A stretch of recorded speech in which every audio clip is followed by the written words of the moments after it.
chasing shadows in the darkest maze. Footsteps echo in the empty hall. Mysteries waiting on our call.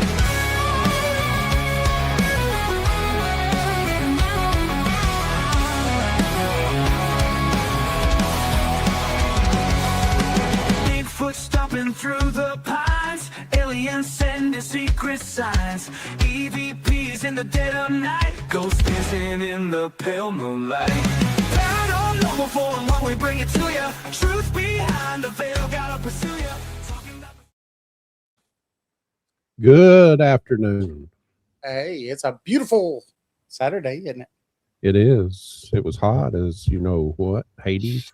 I do know. I was outside doing yard work, and Oh, yeah, I was outside from 10:45 to 2 in the hot sun with an umbrella. I was outside, and then I had to come inside because I was like, "Oh, I need to set everything up for Jamie tonight." Here, Christina Scott. Who is that? I don't know who that is. I've seen her M8X. But I was getting worried because the HDMI cord. Yeah. I couldn't find it anywhere, right? So I tore this place apart. And in the back of my head, I said, "Look in your desk."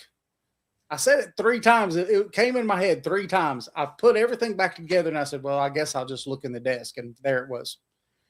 It's like, that's what you get for not listening to the little voice in the back of your head. We do have a great guest for a great show tonight. So, yes, we got Jamie Nix. Oh, Loudon. The voice of Piney Life, and hey, Laura, and the person who probably had more on-screen time on our movie than about anybody else. He is a veteran of the Coochie Booger.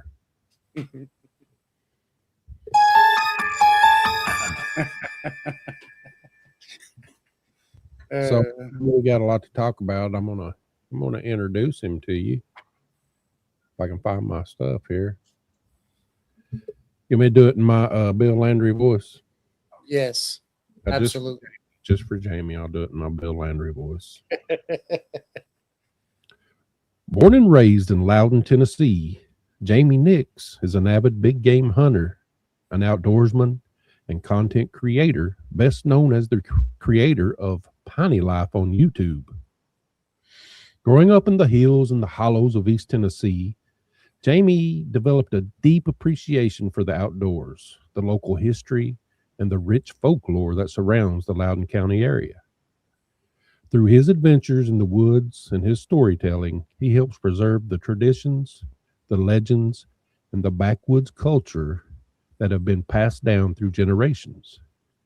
Whether he's hunting, exploring remote locations, or sharing tales of mysterious encounters and Appalachian folklore, he brings an authentic local perspective and lifelong connection to the land he calls home. Welcome to Paranormal 411. Thank you guys, I appreciate it. That sounded really good. I'm going to get you to come talk on some of my videos. Yes. Hey, so how was that? Was that okay, David? That sounded good. Yeah. Sounded great. Real good. It was amazing. So what you been into, man? Here lately, got a few health issues, but been getting some content ready for deer season. I've been working on some mini campers, doing some DIY projects, just different things, getting ready for the season. And supposed to have a stellar season this year with getting drawn for a lot of extra tags, out of state stuff, and I'm fighting some health complications. Going to have a heart surgery right in the middle of deer season, but we're going to make the best of it. I want to be positive, and because I can hunt anytime, but I got to have my heart. So we're going to get that thing fixed. Yeah, absolutely. Yeah, I know exactly what you've been going through too, because I've been having it for a couple of 3 years now. Mine got so bad that I didn't even know I was having a problem until my lung collapsed. Dang. Mine started when I couldn't breathe, so similar to that. And then went to the doctor, and he was like, I said, I'm sick. He was like, I got some kind of head congestion. I can't breathe. I can't walk far. And they're like, well, everything seems okay. And then they did an EKG. It was like, no, you're back in aphid, which I had ablation in 2021, and it was supposed to last 4 years. But which it did. It lasted 6 days to the 5th year. I was almost before it went in, and then we did 2 cardioversions in a month. They can't get it back in, so they decided to go ahead and go back through and go inside my heart and tattoo it up. Don't get some on the inside of my heart again, strengthen it up. Yeah, I had 2 of the cardio versions. The first one lasted about a year and a half. This one I'm still good on it. I mean, the next thing I'll have to do is an ablation, though. Yeah, you'll learn to appreciate that, because if I could get one, if they called right now and said, you're going to have to leave that podcast, as soon as it's over and be at the hospital, I'd be there to do it, because it helped me that much. Wow. In 2021. It was amazing. You felt like a person. I felt like I was 10 years younger. Wow. That's the way I felt after the cardio version. I need to feel 10 years younger. Exactly. When you're in rhythm, you get back, you feel like doing things. When Yeah. you're out as bad as being you are, it's hard to get in the heat and do anything. Just got to stay positive, find a project to get going on. Yeah. So you've been working on the camper. I know I've watched it on YouTube and seen some of it. What do you have? 2 of them out right now? I've got actually 3. But this one here was my newest marketplace rescue. Kind of what I wanted to do is I wanted to build something. I'm not crazy on these little mini campers that you crawl up into, like a overland camper or a teardrop. Mm-hmm. I wanted something I could stand up in. This camper is going to be perfect for like you guys was going to do, going out to the Devil's Tramping Grounds. And this camper would be perfect for it. But I wanted to find something that I could custom build. And it was either going to be a shooting house, like a blind mobile on wheels on a trailer, and you pull it out and hunt out of it, or have it to be a camper for me to hunt, to take on public lands and do some cold weather camping for video content. But the winner of that is, the reason I went this way is because my grandkids, I've got 5 grandkids now, and they get into this and they want to go. So it's going to be good for them. So I started a video building a trailer. It was going to be a 6x12. Well, it didn't take me long into that video to figure out real fast how expensive it was going to be to build this thing. And I happened to see a small camper when I was deer hunting this past fall, and they wanted $2,500 for it, and it went away. And then I seen it around turkey season. It was back up for $2,250. Well, that thing kept coming down until it got to $1,000.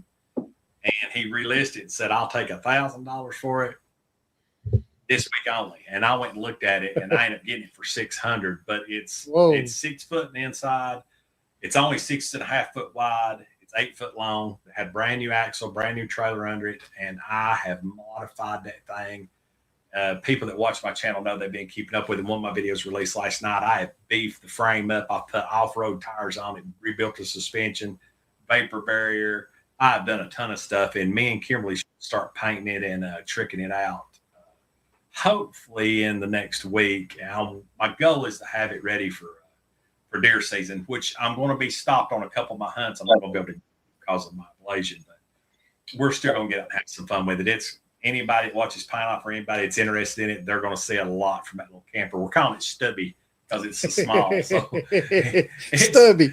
Stubby's its nickname. I like it. That's funny. The channel's done real well with stuff like that. And this is my peak season around this time. So I'm really looking forward to seeing where the fall takes us. I hope we have another good year. Sounds good, man. Are you not going to be on here, Jason? Yeah, I will. I'm just letting y'all get the highlight, the look at it. Man, the myth, the legend. That's the man. Piney Life. So go ahead. I was just going to say he was the star of our movie. Yes. Mix. and our movie, is done really well. And we got it up on Relic TV right now on Roku and Fire Stick. So, Yeah.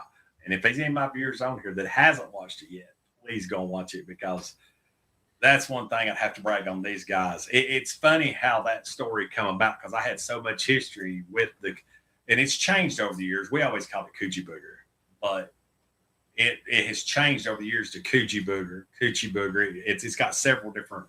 It's just funny how over the generations it's come, how it's changed. Yeah. But I got reached out to by a good friend of mine. I think we both know, it's Gator Keith Russell, and he was like, "You need to get up with these guys. They're really wanting to do a film."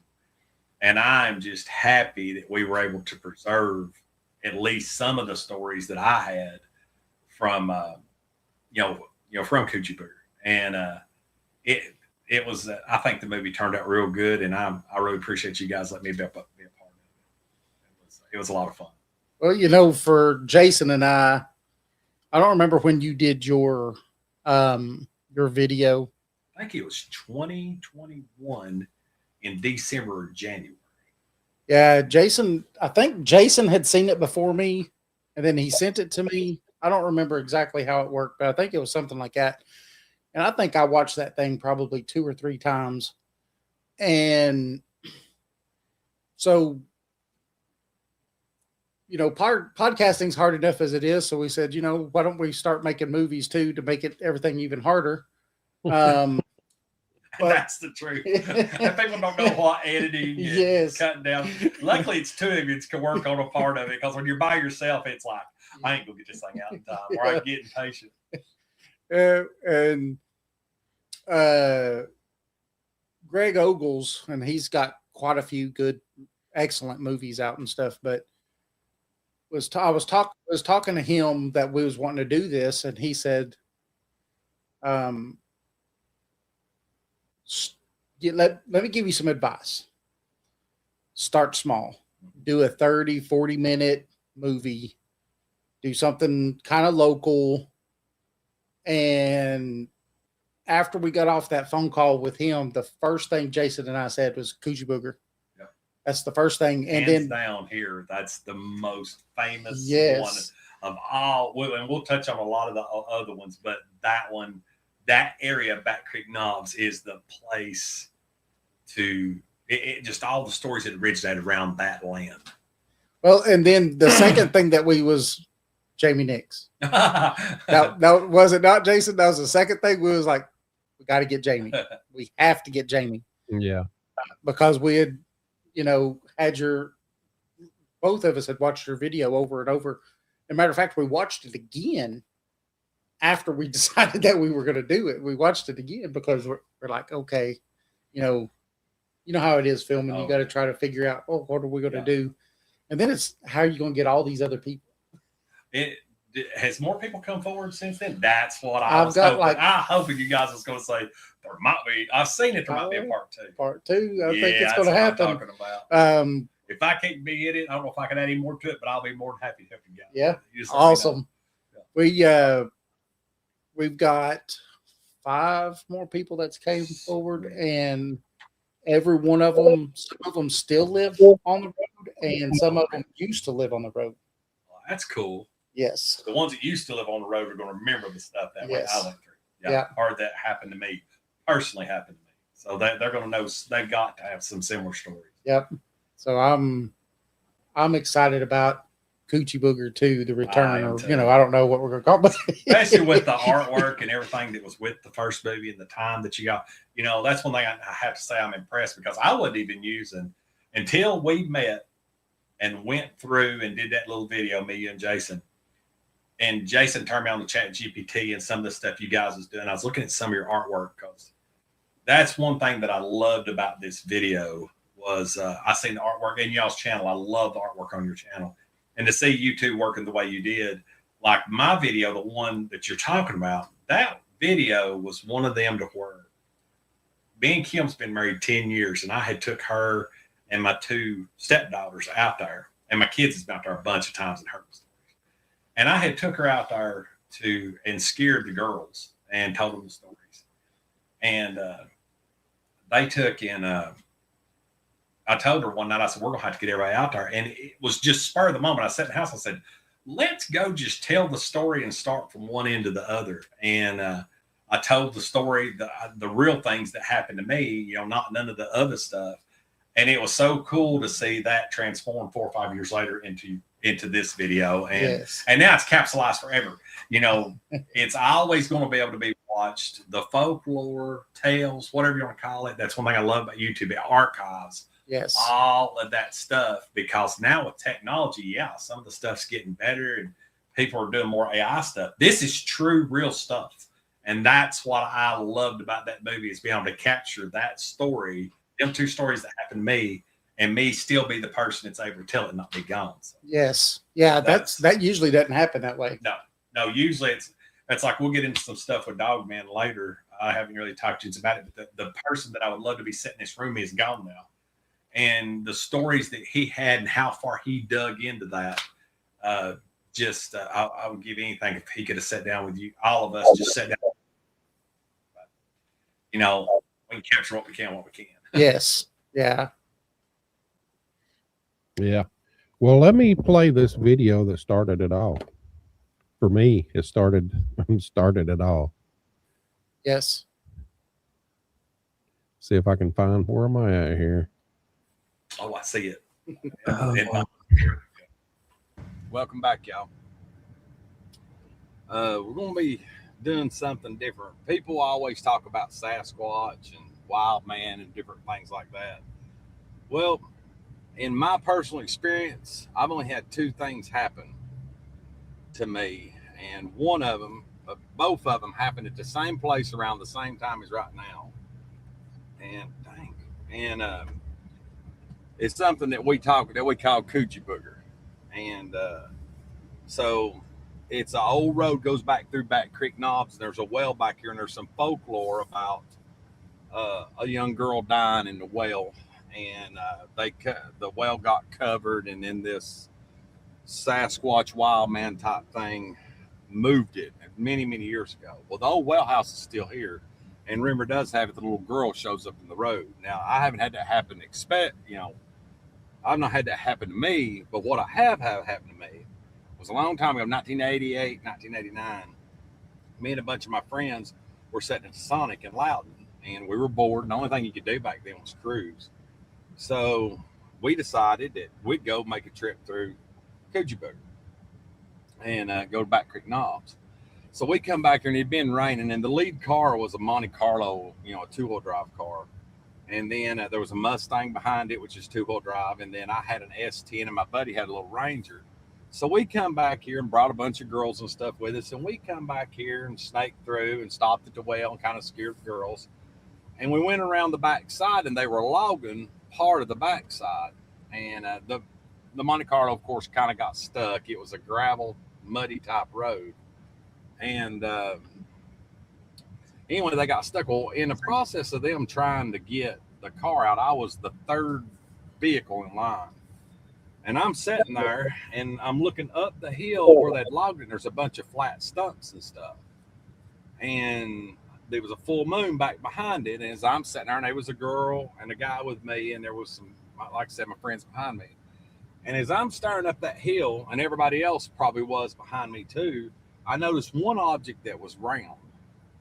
And as I'm staring up through there, it wasn't no more than 60 yards off the road. It stood up. Now we're looking uphill. When it stood up, it reminded me, just the outside image looked like matted hair of a dog or something that hadn't been groomed, or dreadlocks or something to that effect. But that's what the outline looked like. And as tall as it was when it stood up, it had to be 8-9 feet tall.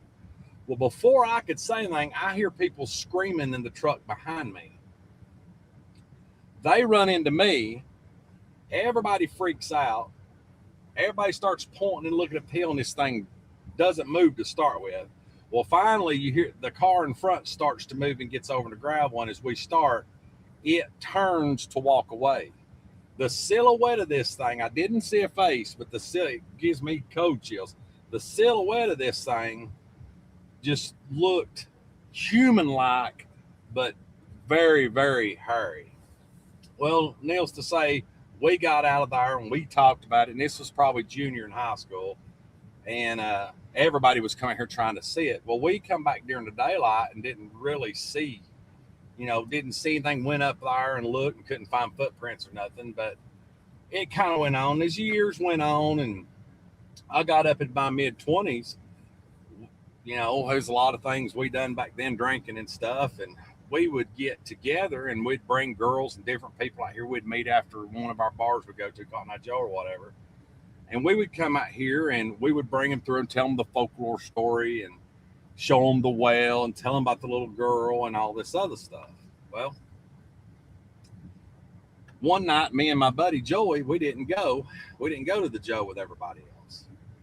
And my buddy Gator, and he had went to the Joe and they got kicked out early. When he come back, he said, let's go to Coochie Booger, Back Creek Knobs. I was like, man, I don't feel like going. Well, when I went to the kitchen to get something to drink, he came there and said, hey, I got these couple girls that we're going to take with us, and said, won't you guys go and hide and scare them? I looked at Joey and Joey looked at me and was like, shoot you out. So we grabbed our beer and threw it in the truck. We took off and we got down here. We went all the way around the back side. And I wasn't really that freaked out at the time. And we get out, we've got our drinks with us, and we walked probably a mile back in here on this old road from the back side. Well, we're walking and talking, and we're not even really thinking about anything else going on, or about anything that's happened in the past. Sure, it crossed my mind at times, but we make conversation just to, to get by. Well, as we're walking back through these winding roads, as you can see me turn the stuff as I'm going down through here, we come from the back end and we found this bank. And or there's a big bank. There's a creek that washes back and forth across the road. It goes to both sides. And we seen headlights coming, so we ducked down and got down into the ditch. And as they're approaching, we're laughing and cutting up. They get right even with us. Now, they're in a Trans Am on this old muddy road. There's girls in the back, a couple guys that had 10 windows. Well, me and my buddy Joey just jump out, run, and smack the corner panel. You can hear the girls screaming. The Firebird tire, Trans Am tires out of there trying to get away from us. It scared them to death. So it's just me and Joey. We start walking back. They had no idea it was us. They didn't stop. They went on. And as we're walking back, the trees grow up over the road. I think we're fixing them up on the well. The trees grow up over the road and they kind of canopy above it. And me and Joey is walking down this road, and I heard something, in the woods, which I'm used to stuff like that from deer hunting. But I heard something in the woods, and I stopped, and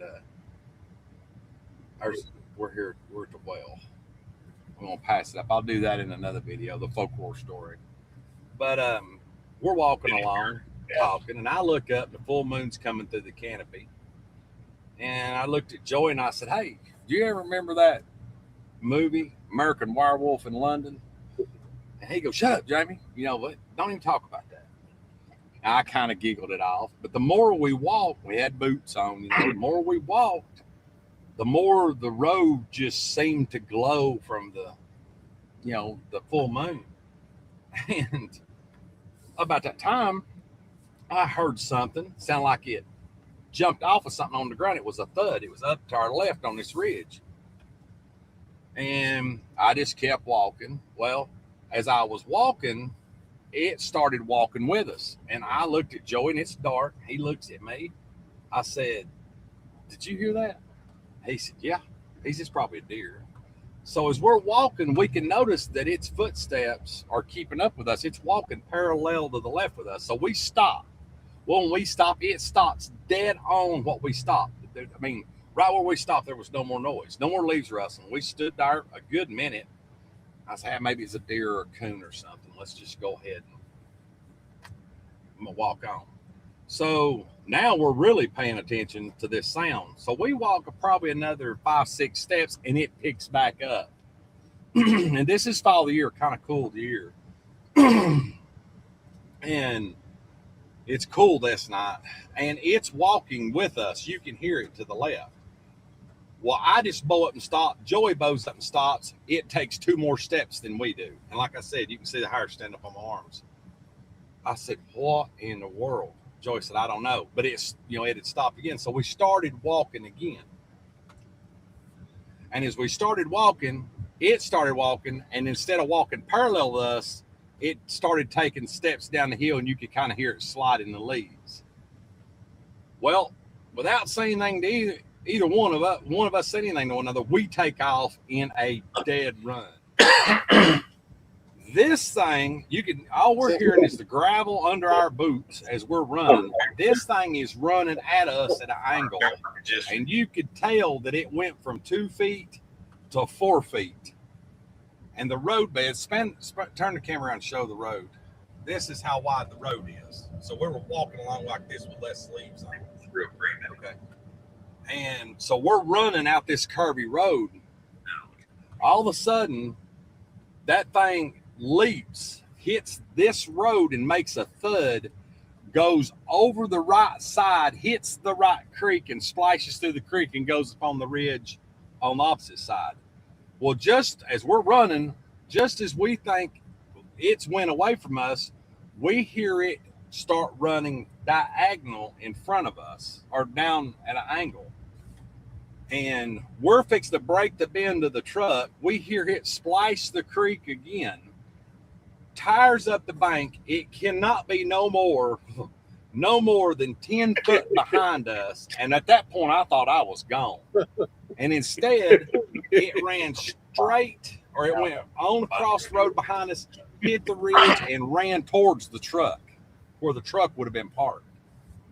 As we run out through there and we turned a corner, I remember Joey screaming, unlock the truck, unlock the truck. We're trying to get the truck unlocked. Then we hear the growl. That thing had to be sitting watching. It knew where our truck was. Well, we peeled out of there and we left. Now, it really freaked us out. And after telling the story to some people, we found a lady that lives at the end of this road that when she was, I can't remember how long ago, she's an elder lady. She said one night, she had a well house on her property.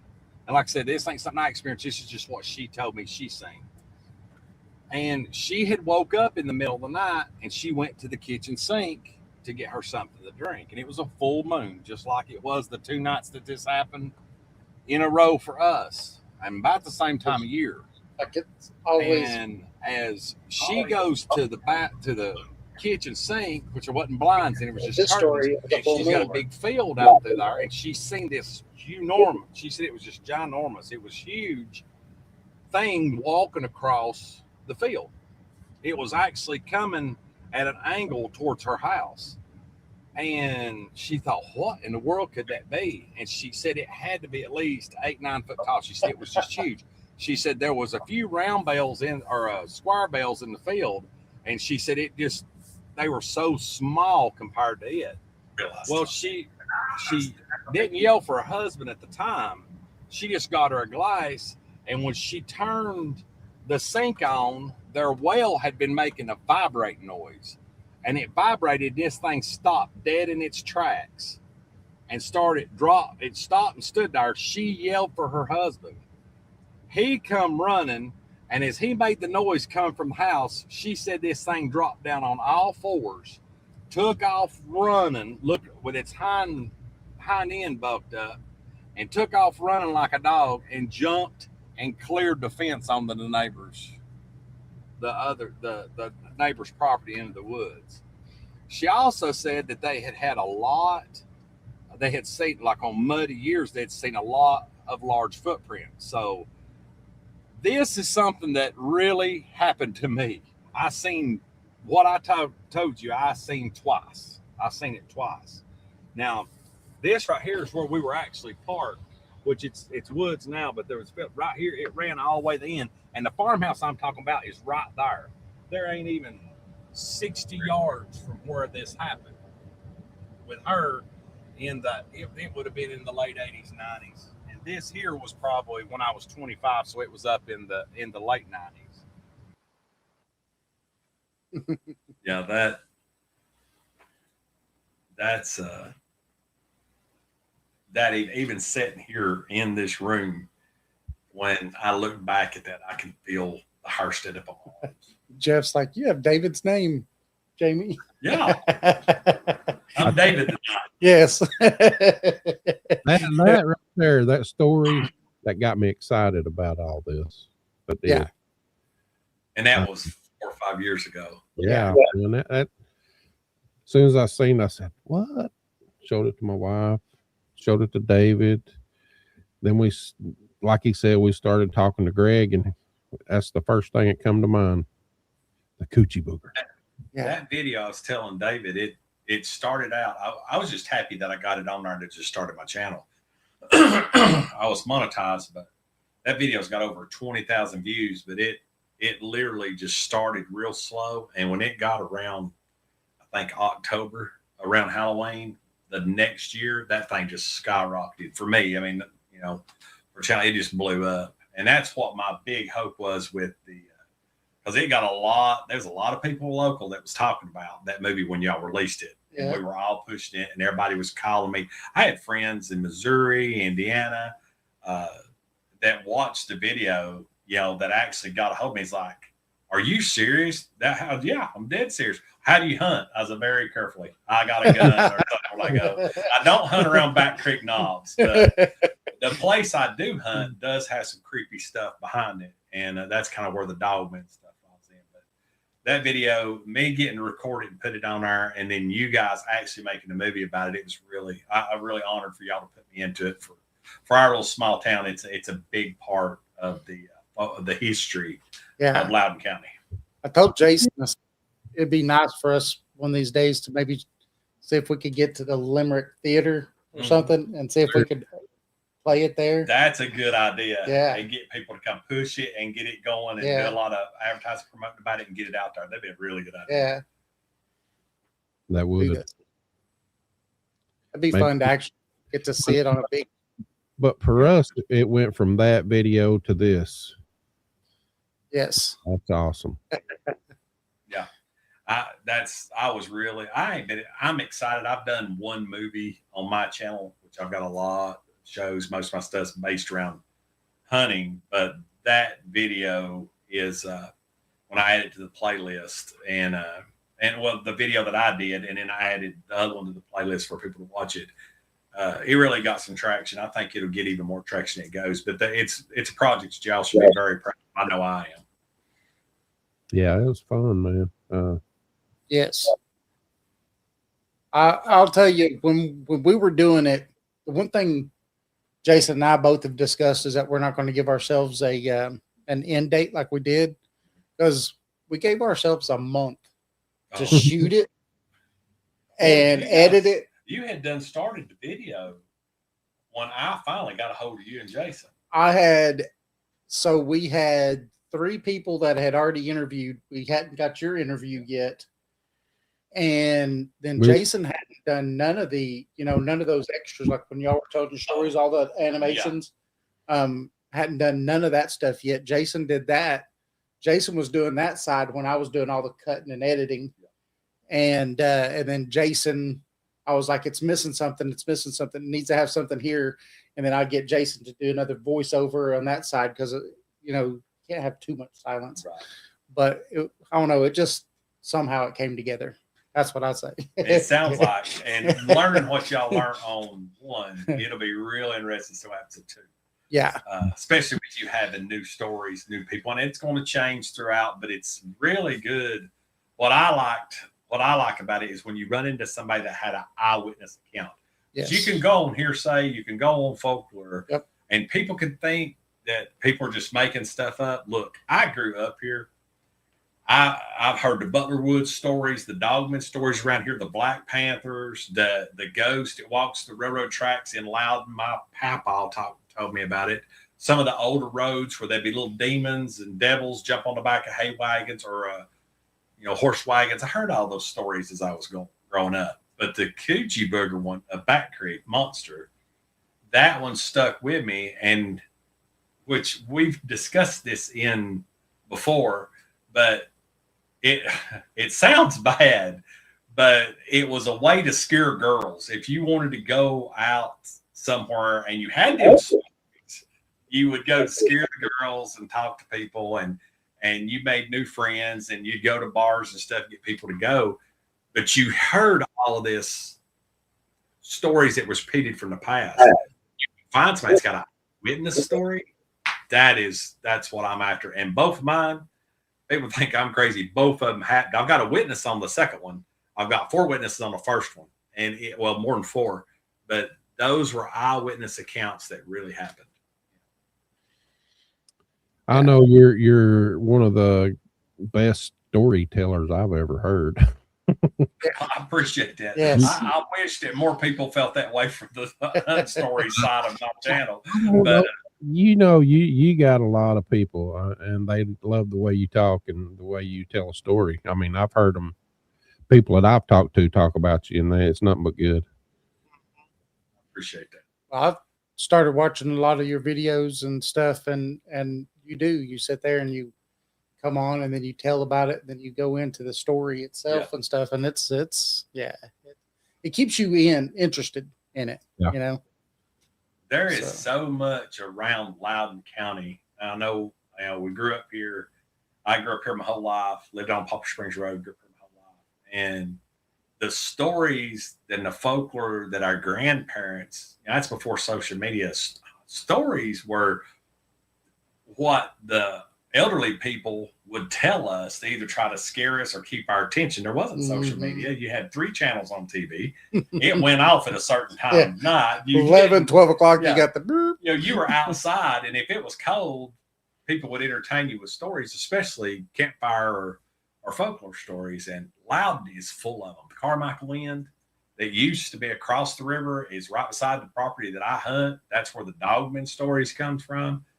And there's a lot of creepy stuff around that side. And my hunting lease touches that property that the Carmichael Inn come off of, or the Carmichael House. I'm sorry, not the Carmichael Inn. Actually, the Carmichael House, and the foundation is still up there. And I'll be honest with you, it gets kind of spooky going in at an hour and a half before dark, and you're trying to get in, or before daylight, and you're trying to get in there and think. I can't think about these stories. Which I got an interesting story about something that happened to me when I was hunting one time, about watching a scary movie and what happened. It's more funny than anything.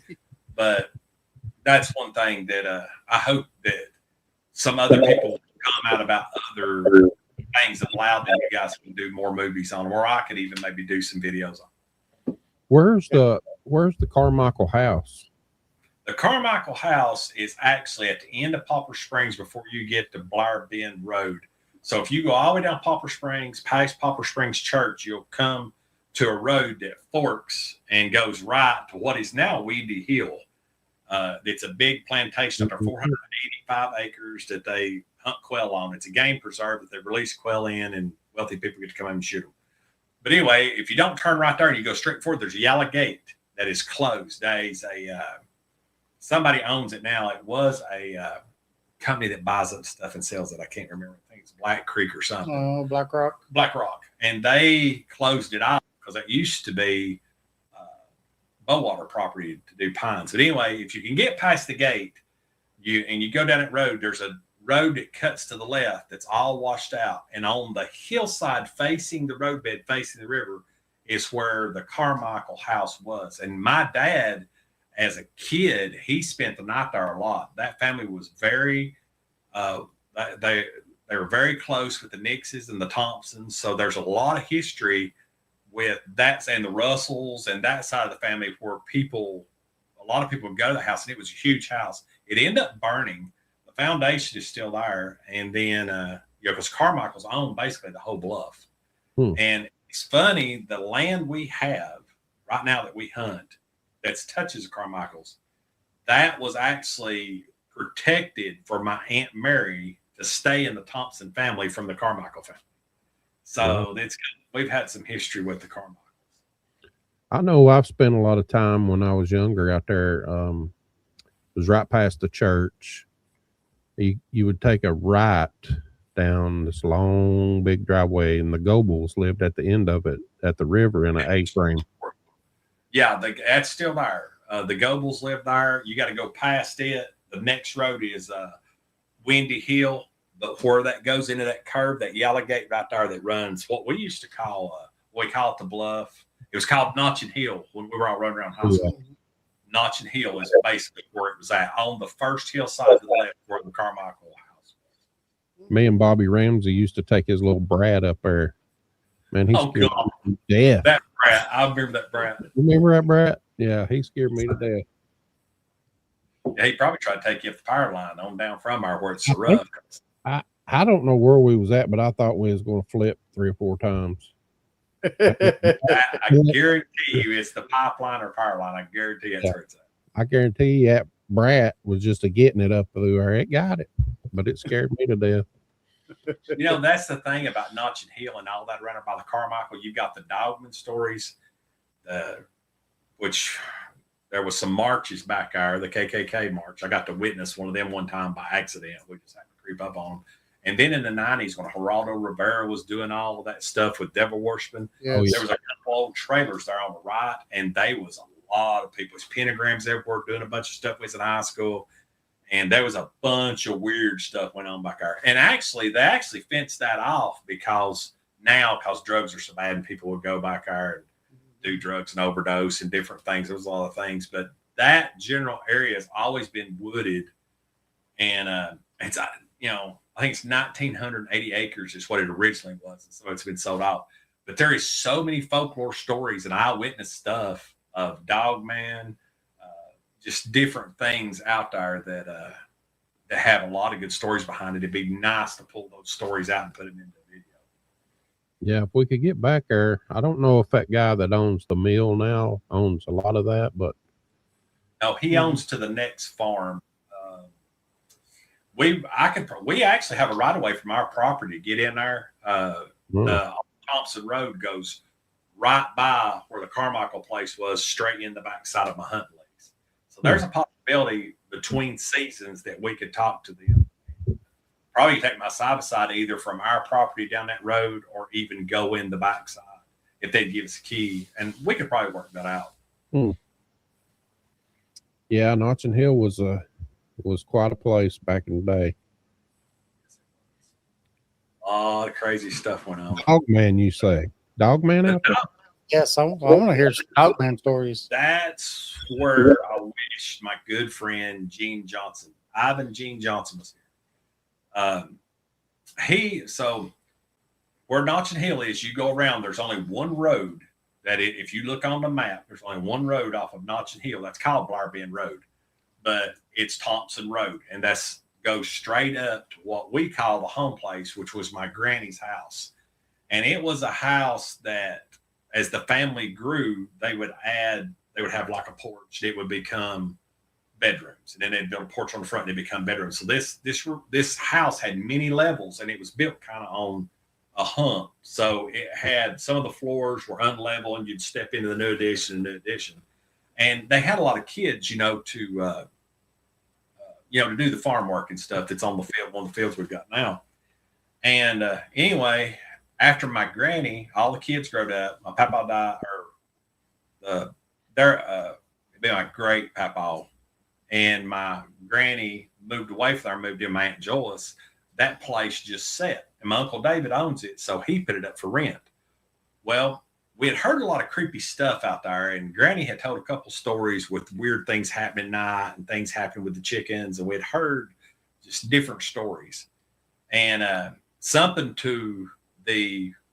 I had heard this for the Dogman, I guess it would be Tag, come along and said this thing walked like a human that people had seen around there, but looked like a dog and ran like a dog.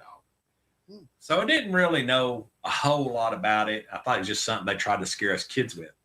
Well, after she moved away, Ivan, Gene Johnson, there's two of them. There's the dad and the son.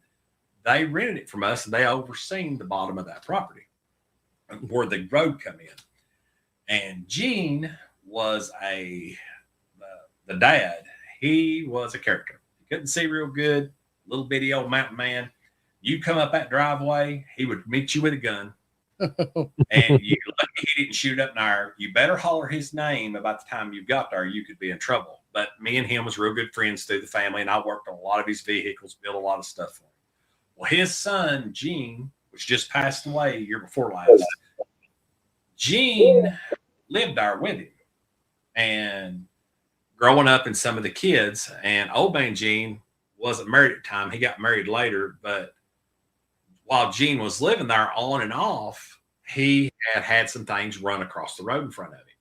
So he had an old Buick Skylark, and he's coming up through there one day, and something way up in front of him run off one side, which is a power line, ran upright across the road, and he thought it was somebody messing with him. So he stops, kicks the headlights on bright, gets out, walks down through there, looks, don't see nothing, goes to get in his car. They got them long doors on them Buicks, and it screeks when you go to shut it. And about the time he said he grabbed it, in the first skreek, he heard the howl, the growl howl, about just like the sound. He described it almost just like the sound that I heard here at Coochie Booger, and the one from LBL that freaked me and my dad out.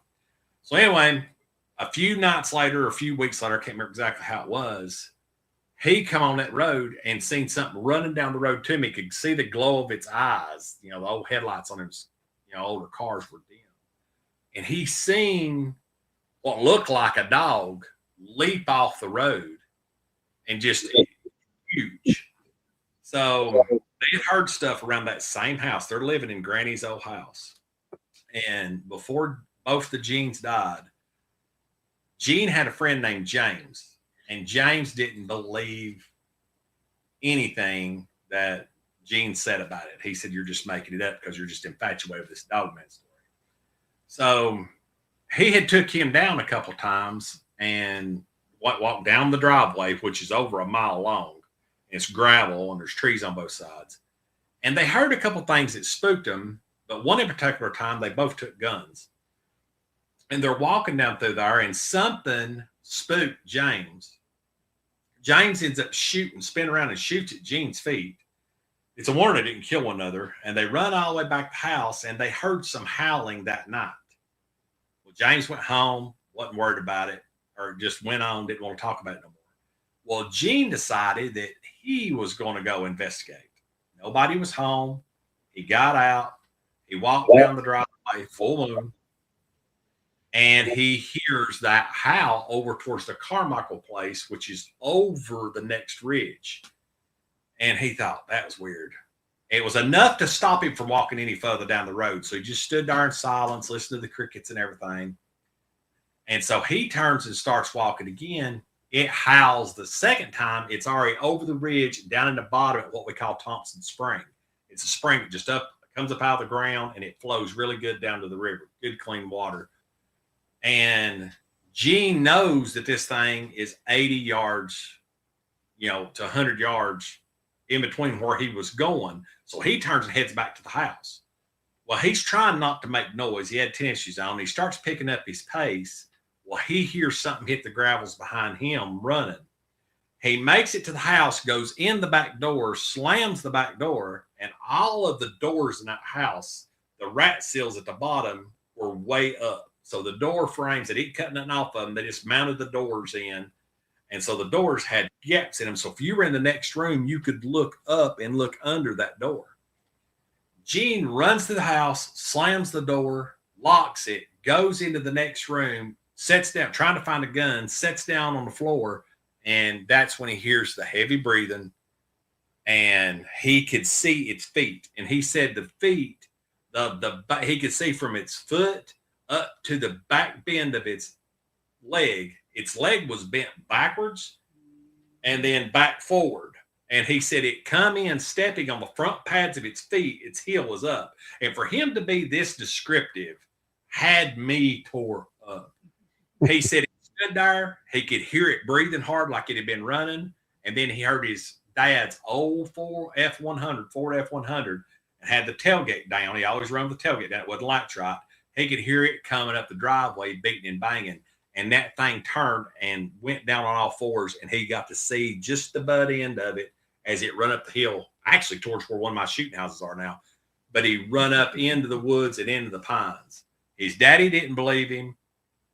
He said, who got mud all over the back, inside the kitchen, because the kitchen was in the back. And Gene looked the next day, and there was a lot of us went out there after a while, and there was actually 4 toes is all you could really see. But there was indentions going up that bank like something was pushing with its rear feet going up that bank. So that's, and the dog man side of that, there's been a lot of people have talked about there being a dog man in that area and the Back Creek Knobs area. But it's funny, me and David was talking about this. I don't know if it's better for the storytelling over the years or what, but each story I've been told without me having to add anything to it and just talking the truth, what somebody says, about every one of these happened on a full moon. Both encounters out at Coochie Booger, both were full moons. What happened to him at the Carmichael, Notching Hill area was also on a full moon. And the night that they heard what they heard on the road and were together, that was a full moon too. So that's one of the dogman stories from the Loudon area, and that's more from the Piney area where we live. I think another thing that's interesting is the fact that all these stories are during a full moon. Yeah, during a full moon, about every one of them. Where are you at, David? I'm right there. You are. I'm having to remember which button to hit. I just relearned it today because it's been a long time since we've had to use it. But no, I don't know. For me, and that's just right back here. Yeah, right behind my house. Back behind your house. Woohoo! Yeah, we go left that way, and we walk over about 3 ridges. We're right there where Bobby tried to scare him in that little old Subaru. Yeah. And this happened with the dog man. That's what, and I tell you what's funny about that.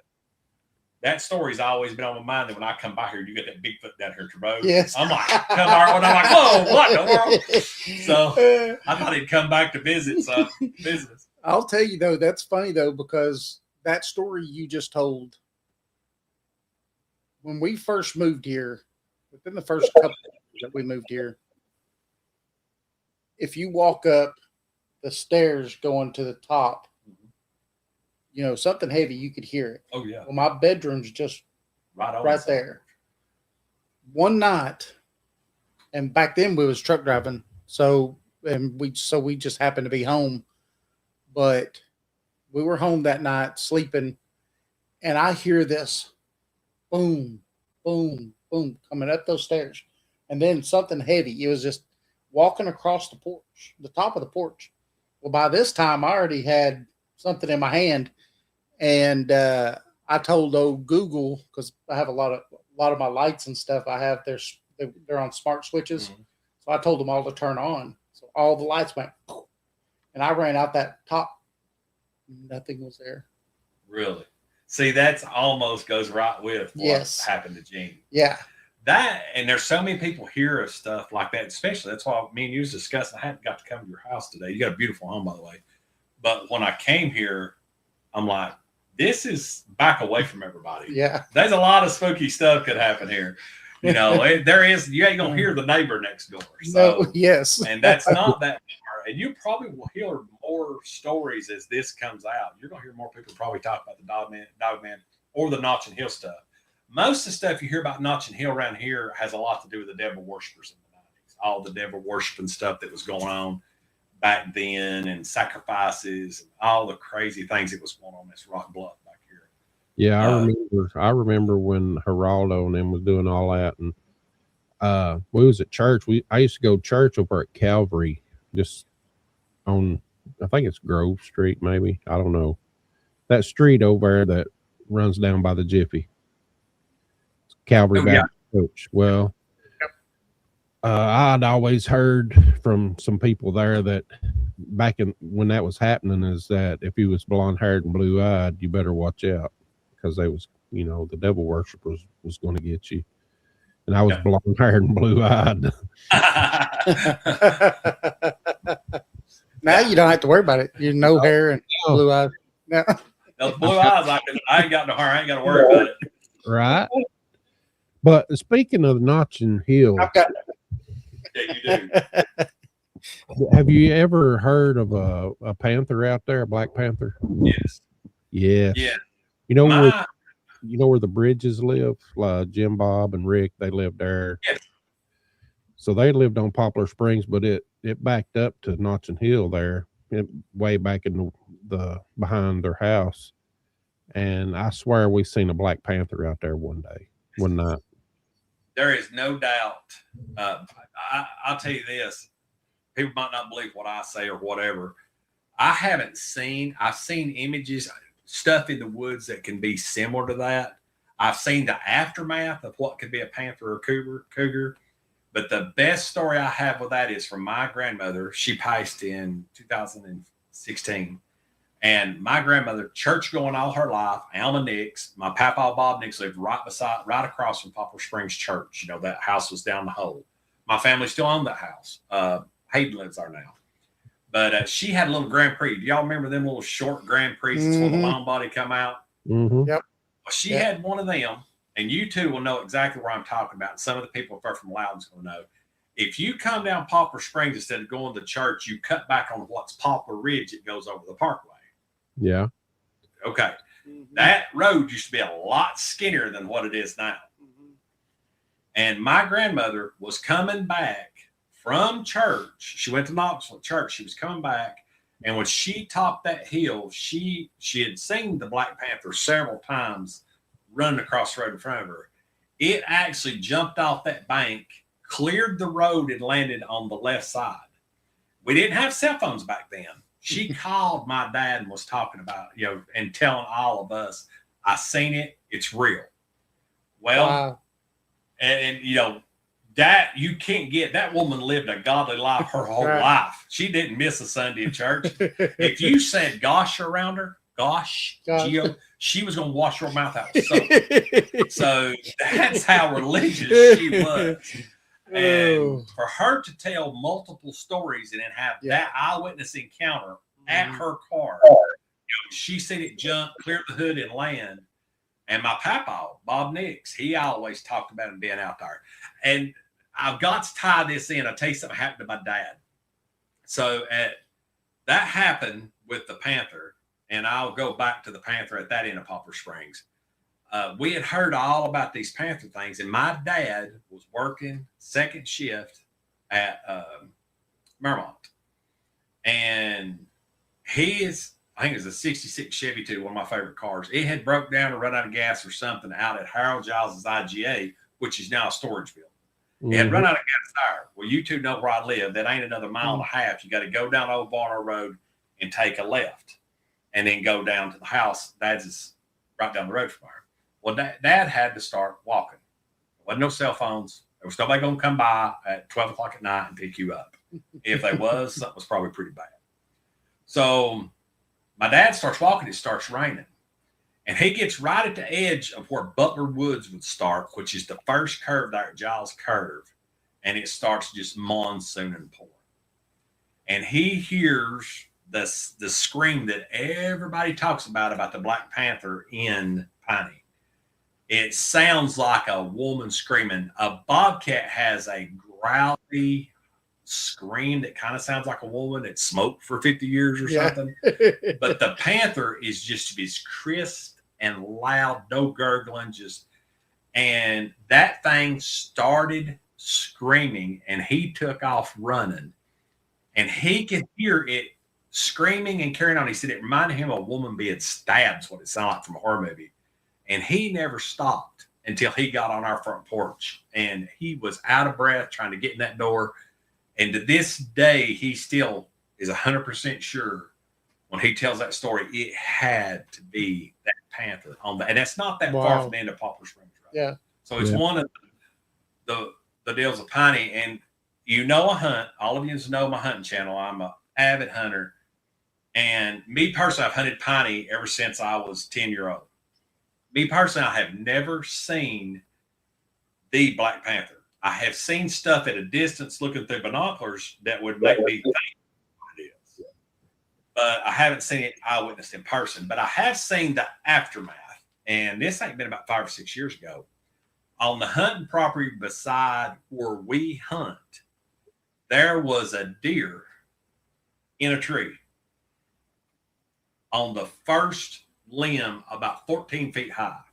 Now, we're not talking about a baby deer. We're talking about a 75-pound doe would be field dressed. So if you look at a healthy doe, it's 100 pounds.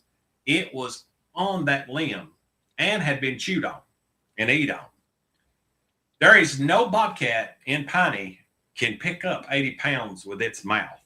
There's nothing else could have put that deer in that tree. And right over from it is one of those hay barns that's got balers in it. And I got to go eyewitness the footsteps that was in there, and that thing had slept on top of some of the baler belts. You could see the outline, the oval outline where it laid down. So it would get up high, and whether it was hunting while it was in there or it was just resting. And that was like 4 or 5 years ago. And to that same year that this weird stuff happened, there was several deer found at the spillway on the parkway that had been, their necks had broke, had been bitten and killed and been eaten on. Several deer in that open field that the guy found when he went in there, because they'll let people come in there and bell it. They keep it cleared off. It helps them. And he found them, and TWA was there. I got to see one of the deer, and they swear that there's no panther and no cougar or nothing here. Liar. It's lying. Yeah. It has to be. Yeah. And they finally admitted that they can come down from these other states, they're right on the line, that they're nowhere in the Southeast. They've been here since I was a kid. There's too many stories and too much stuff. You know, a lot of people blame it on Dogman, and then a lot of people blame it on the panther. But there's too many animals. There's too many livestock animals and stuff that die, that get gone.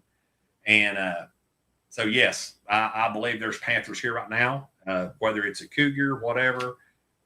You know, I've talked to game wardens and biologists. I know there's supposed to be a difference in them, but they are here. And I've heard the stories. And when my grandmother told me that story, there is no doubt that it's 100% true. Well, you know, while they was building, you know, the Tellico Parkway, you know, when you go the road that goes by the, it's where they have horse shows. Oh, yeah. Old Baltimore Road goes around by Piney Rutan and that way. Yeah, where it comes, Piney Rutan, where it comes out down there, you know, where your other building is, David. Mm-hmm. Yep. That Davis.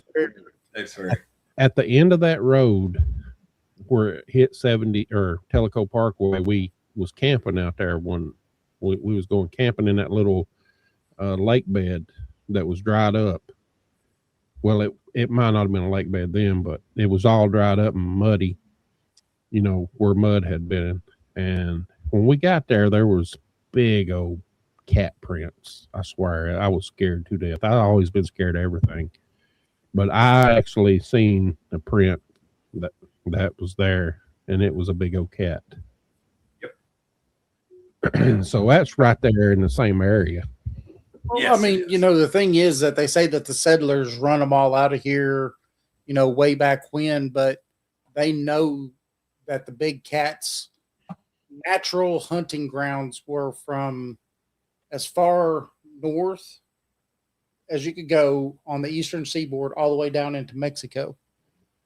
And so I think it's been over 10, 12 years ago that they said that they're starting to make a comeback. Oh, there's a lot of it. That's just like Tellico Village has changed most of the stories of the Black Panther. You know, when all that farmland was taken, you had all them farmers that had problems with the Black Panther, cougars, whatever, but it's Black Panthers, what they always said. And then when that land was condemned and taken away from people, they were forced to sell it because of TVA and the dam. And then many years later, Cooper bought it and they put houses on it. And now there's a bunch of rich people live where Yes. they said the land wasn't fit for the country people have. So, you know, but it's funny how that worked out and how it's thriving in Loudon. But a lot of the stories from Back Creek all the way down the Parkway now, which would be a Big Piney, Little Piney, Hill, a lot of that has changed over the years just because there's so many people that's moved out there. You don't hear as many stories, which leads people to think that it wasn't here. They were here. I mean, there's no doubt. There's something in Back Creek Knobs, and I guarantee you, every time I go in the woods, it's on my mind going in if that Black Panther's there or not. So I got to worry about when I walk outside at nighttime. We like to go to the hot tub at, nighttime's the best time to go because it's cool. But one night we were in the hot tub, and it was probably, I don't know, 11 o'clock at night or so. And I'm facing the woods, and I hear something. Like, it's too late at night. There's no little critters, running around because squirrels sound like an elephant in those, they just everywhere. Try deer hunting, and you're waiting for a deer, and they're like, they sound like they weigh 500 pounds when they come through. Yeah. And but whatever this was, it was like stepping, but it was just inside the tree line right there, and I was like, I kept looking to see if I could see a person because it was a full moon night that night. We was outside, and so I could see, a little ways up into the woods, but I never saw anything. But when it got to where it was about right in front of where the hot tub was, it stopped, and it didn't move again. And I was just like, okay. I actually howled at it. Did it do it? You never did hear nothing back? Nothing back, no. Yeah, that's when I was out here, that's when I pulled up here on the side by side tonight to talk to you. I didn't realize where you live, how remote it really is from everything else, which is one of the great things about it. But you're right on the edge of the property that produced so much stories from the 50s, 60s, 70s, and 80s and 90s. And so I'm surprised you've not had more stuff here. And I'm sure this will probably bring some of the people, if they're listening or they get to watch this, they'll probably come forward with stories around it. Yeah, it's pretty crazy. When you told the story about what happened to him and the upright canine dog walking, it reminded me of that night that something walked up here, and I was just like, I know that's not a raccoon. No, it's just no way. Yeah. And that's like, when Gene was telling me the story and describing the feet and the heels, that's all he could see, was the bottom part of the legs. And he was so descriptive and so scared. You can look in his eye and know it bothered him that much. That's why I wished he was here to tell the story so bad. And he went on a complete idiot. He obsessed him. He started studying on it. When the internet came out, he started going to places that had seen dogmen, different things like that. And he was really excited about the video I put out because he always believes it's a dogman. It cannot be a Bigfoot. Right. It's a dogman. It's a canine. It's got to be some type of canine form for it to do what it did, and then have the woman down the road, which is probably gone now. I hope her grandson or something's one of them that you get to interview for the second part of Coochie Booger. But to have that, he was just 100% dead set on it. Yeah. And he was even in so deep with the dogman stuff that he had looked at some stuff in Australia and different things, and something about marsupial werewolves and some legend stories that had also turned over into some dogman stories, which really interested me. But like I said, unfortunately, Gene passed away from some heart complications or some complications. He's not here with us anymore. That's, man. What's funny is that when you get these dogman stories, you get two different descriptions. And the one description is that it's actually got the haunches like a dog does, right? But it's standing upright. And a lot of people are like, they'll call them werewolves or they'll call them whatever, Yeah.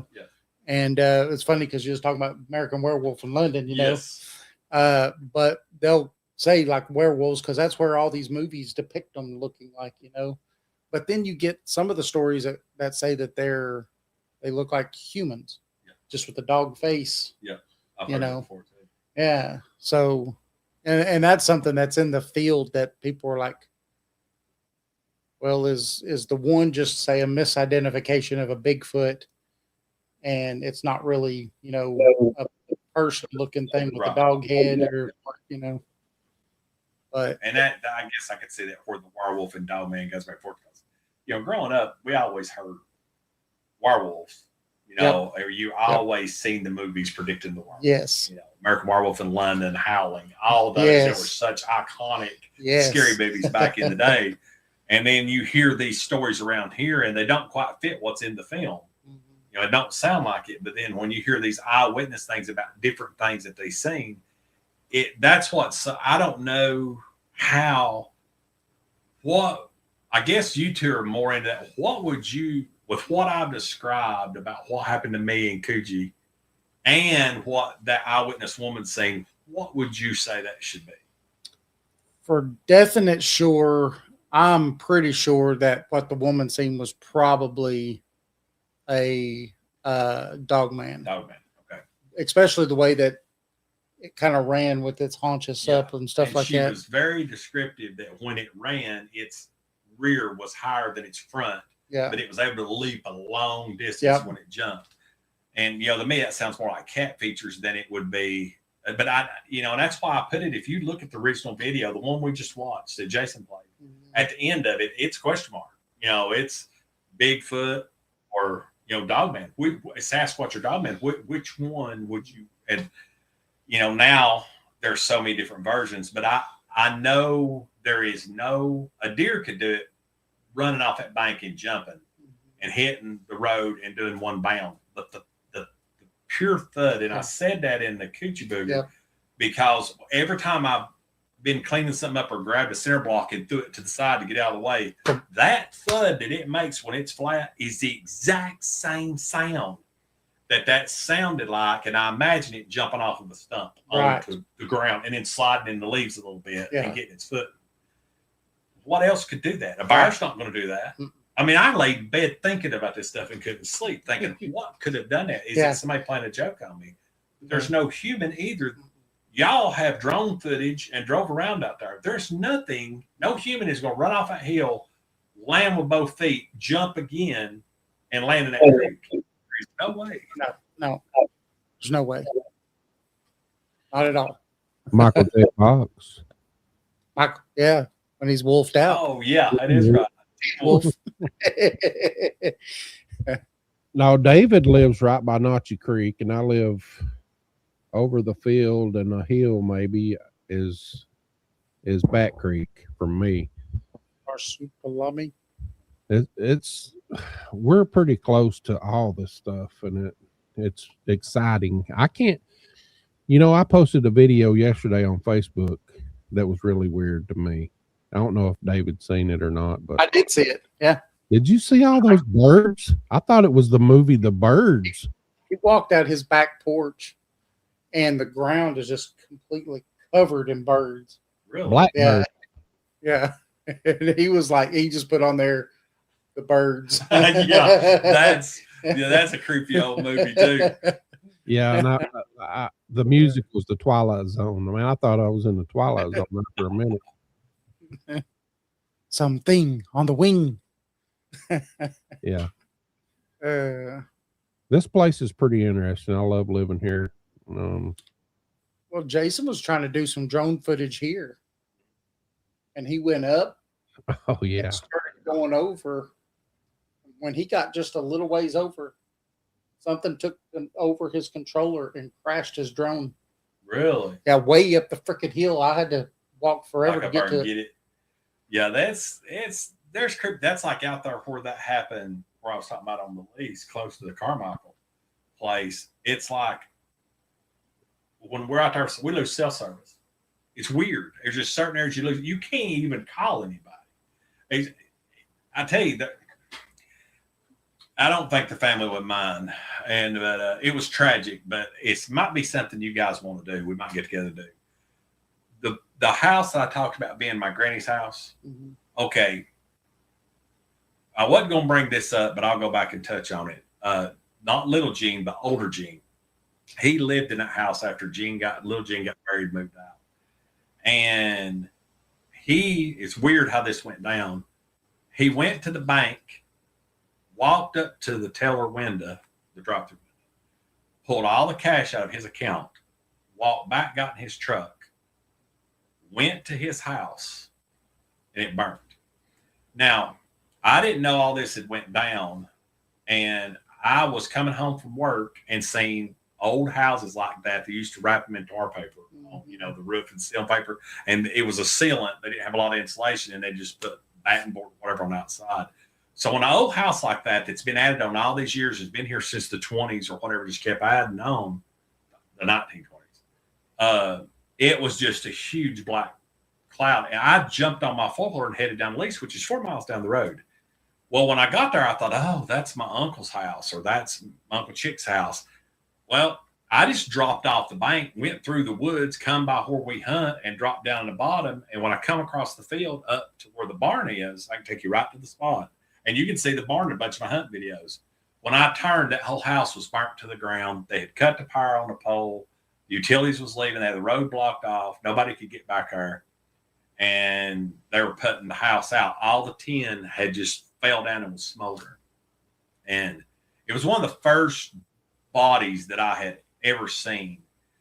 And so they were trying to figure out the house. Of course, the first investigator, when I pulled up, goes, "Who are you?" And I said, "I'm Jamie Nix." He was like, "What are you doing here?" And at that time I thought, oh, I'm in trouble. He was like, "How did you get in here? The road's blocked. Have you been here all day?" And I'm like, "No, I just got off work." And they had to go through and check my time card when I left, figure out if I had time to come down. They wanted me to show them the path that I drove in on my four-wheeler. They made me stay right there while they did their investigation. Wow. And as they got the tin cool enough and started pulling it off and laying the tin down, that's when I become useful, because I knew the house. I knew the floors that had been stepped up. The front was cinder block that had been added on. The older stuff was stone. You know, it was just stone stood up and kind of stuff stuck between them. So you could tell the house was older on the hill and got newer as it come out. Well, I knew that Gene set. I said, usually his recliner there. And you could see the frame of the recliner, but there was white gas cans everywhere. Oh, there's probably 20 of them. Of course, you know, there was the old Coleman gas cans, and they were burnt. You couldn't read nothing on them. It'd burn them, but they didn't melt, but they were just all over the place, turned over. And nobody has ever come forward with what happened to him. But as they're looking, it didn't take us long to notice what we were looking at. And all that was basically left was his torso. It all caved in, and it had a little bit of stuff there. But his skull was broke in 4 places, in 4 pieces. And they put all that onto a tin and carried him out. And it was a long investigation went out with them over all that. And I didn't hear personally. I had to go to the Justice Center, was interviewed so many times, but there was a lot of investigators walking around out there. And some of the people that Gene had talked to, he had said he had seen people out there and he had seen a dog man. So there's so much eerie stuff about that around that area that it'd probably be pretty good to go out to where the house was. The foundation still, I can take you right to it. I hunt right down from it and let you do a investigation. I think that would be really good. Jason? Oh, yeah. Yeah. I figured that'd be good. That'd be a good spot. It's kind of grown up right now, but I could get to bush hog again to get us where we need. We've got some really, really good equipment. Now, did Gene live there with his dad for a while, little Gene? Yes. I think I've been there before. We was trying to trade cars, me and him, something. I would say he was all the time wheeling and dealing to find a deal. I can't tell you how many cars he brought to me that I had put transmissions in that wouldn't fit and different things.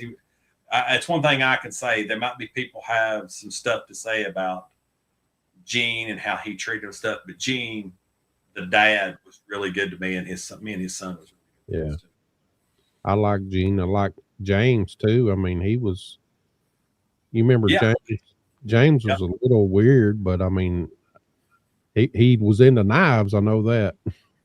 Yeah. Gene was into knives too. Little Gene was into knives. That whole thing never set good with little Gene, because they never proved if an accident happened, but there's no way that the skull could be broken like that without trauma, because if the torso would bend around the organs and stay somewhat cooled because of that, so would the matter in your skull, and it was just broken in pieces.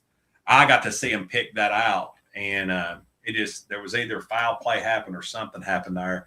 But there was a lot of superstition. A lot of people went out there and snuck out the property. We ended up having to drop some trees to keep people from coming in there and trying to, not that they were investigating, Right. like y'all would be going to do. Plus, I got permission on the land, we could go. But it was just a lot of creepy things went around it, and they never proved that it was homicide. If it was, never heard nothing else about it. Wow. That would be a place to investigate, and that's right in the heart of the Black Panther stuff, the Dogman stuff, and the stuff that's all around Notch and Hill. That corner is right there in it. It'd be a good spot to investigate on if we could get in there. We'd have to wait till the leaves is off, or we could get in there and let you walk around. We've got clear and Definitely will. night vision. Night vision would be handy out there. I don't care what you see. I might not want to see what you said. Night vision, I ain't gonna hunt out there no more. The only thing that I ever had happen there, I've told this story before, is the time I think I seen what would be a Sasquatch was in the woods. I was in a tree that was like 25 foot to the base, a big old tall tree. And I'm in it hunting. The leaves are off. And anytime any hunter will tell you anybody looks, deer and animals will match the stuff around them. And so they can disappear. If you don't keep your eyes on them and you look down to get your rifle and you look back up, you can't find them. Yep. And one time in particular, I seen something come off the valley. I can only see little glimpses of it. It come off this big ridge down into a valley. And it's a holler, so it's like this. And it had to climb that bank. When it broke over that bank, I could see another stand that I have. And I know the straps on it. They're every 4 foot. And I could see the orange strap on it. It's 80, 90 yards away. And when it walked by, it was taller than the second section strap. So that gives it 10 foot. Your 4 foot sections. 4 foot sections, not 6 foot sections, 4 foot sections. And so that strap would have been at 8 feet at the top of that before you start the next ladder. And when it come by, me looking almost dead level, because the way the land lays, and I pulled my rifle up and looked through, and I could see the backside of something brown. And when I dropped my scope back down and was looking for it, I never seen it again. I couldn't pick it up in my eye. So that is the only in the woods sighting, no matter where I've hunted in the United States, is on that same property. It's just weird that it happened there. And that was in daylight. Wow. That's interesting. That is crazy. I know That's you right got behind my house. you better be careful out there in that hot tub. Hey, I got a hot tub. He might get in there with you. Yeah. Come on in. Hey, tell me some stories. Yeah, no kidding. So You've seen him before? Yeah. You've done a lot of stuff at the LBL too, right? Yes. Land Between the Lakes is a place. That's where I killed my first deer.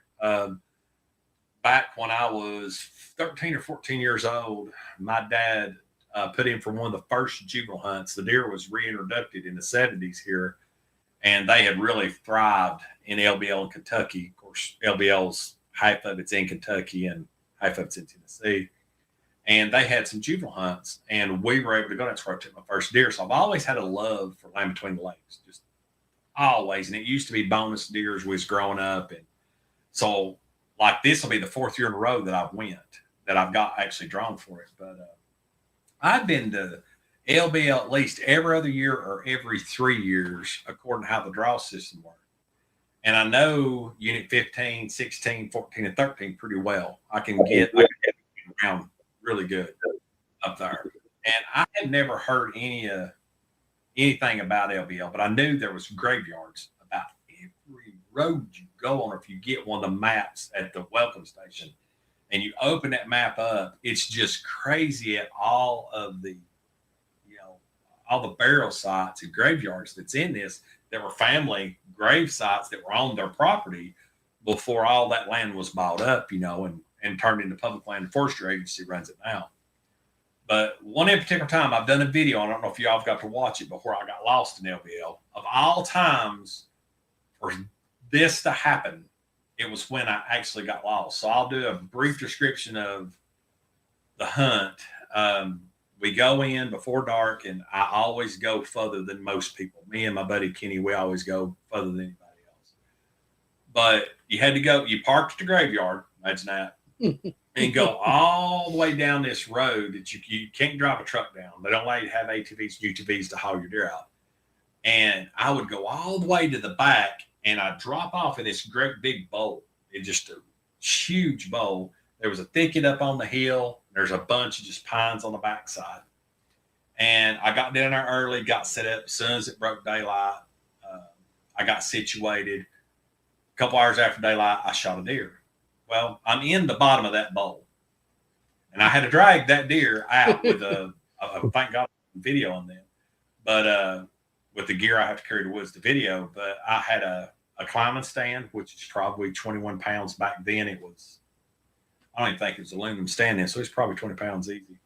My backpack and this deer. So I tied the deer to the stand, the backpack on the stand, and then had the straps of the stand on my chest and put in and locked in. So I'm just down dogging, going up that hill, grabbing trees, trying to get to the top.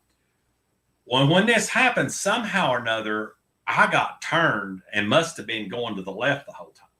So when I broke over the top, it kind of looked like where I'd went in, but I thought, well, I'm just going to keep going straight till I get to that open field. Well, the scary thing is there wasn't an open field. Mm-hmm. I was on probably the third hour dragging this deer, and my family expected me to be back, but my dad and my cousin expected me back in the truck by 11. This is getting up 3 o'clock in the day by now.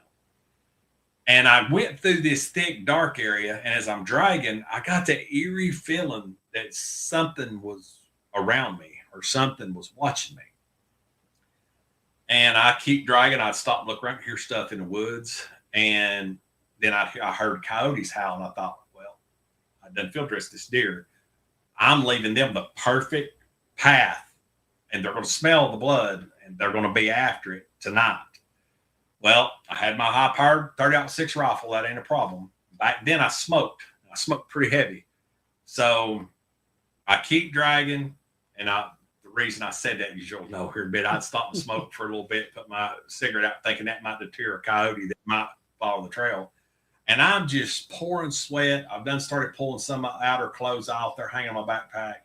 And I'm dragging, about out of breath, and I come to a rock bluff. It just drops off. I never made it to it. And I'm thinking, where am I? I know this area. But where have I ended up? And that's when all the real creepiness set in. I could hear stuff moving around the woods like I was being circled on the outsides, but I had that rock bluff to my back. So I got on stump. We had flip phones then. I got on stump and tried my best to get signal and couldn't. And I kept hearing something, and it just I can't describe it, but it was just like I had somebody staring at me. And I kept looking in the woods, the thicket I'd come from, and never could put eyes on it. Never had this problem. So finally, I'm sitting there thinking, okay, think about what you can do to make it through the night, because it don't look like you're getting out. So I thought, well, I've got a deer. I've got lighters. I had one Diet Dr. Pepper. I had a whole pack of cigarettes, Marlboro Lights, no Marlboros, no Winstons. I smoked Winstons in. And I thought, well, I got 2 or 3 choices. I could sit here with the deer, cut out the back straps, cook them over a fire, build me a fire, and just stay here till somebody comes and gets me. 2, I could cut the deer off the rope and take off walking and try to find a way out. Or 3, I could just set the woods on fire, and by God, they'd find me then. So as I'm sitting there contemplating and really thinking about number 3, which was probably not the right idea, I hear the SOS go out. And my dad had bought a 300 Win Mag, and this thing would split your ears when you fired it. But my cousin Darrell had a 30-06 like mine, lever action. I knew the timing of his lever. They're way off in the distance. And I hear my dad's rifle go off once. Very distinctive. I thought that was Dad's rifle. And I literally said, Lord, please let them fire more shots right here. Because I knew I had 3 or 4, but I didn't want to waste them. Just boom, boom, boom. And I've got one bullet. If coyotes or something did come in on me, I ain't got nothing to defend myself besides my pocket knife. And I didn't really want to waste the ammo. And plus, I didn't know how long I was going to be there. I wanted to save those cartridges. Now I carry a lot more cartridges with me. But my cousin Daryl, boom, boom. I could tell by the time it was him. I took my knife out, cut the deer off, and started going towards the direction that this happened, or that I could hear the shots. And the closer I got, I could hear people that I didn't even know yelling my name, and I could hear horns blowing. And I can't tell you how excited I was. This is already right at dark.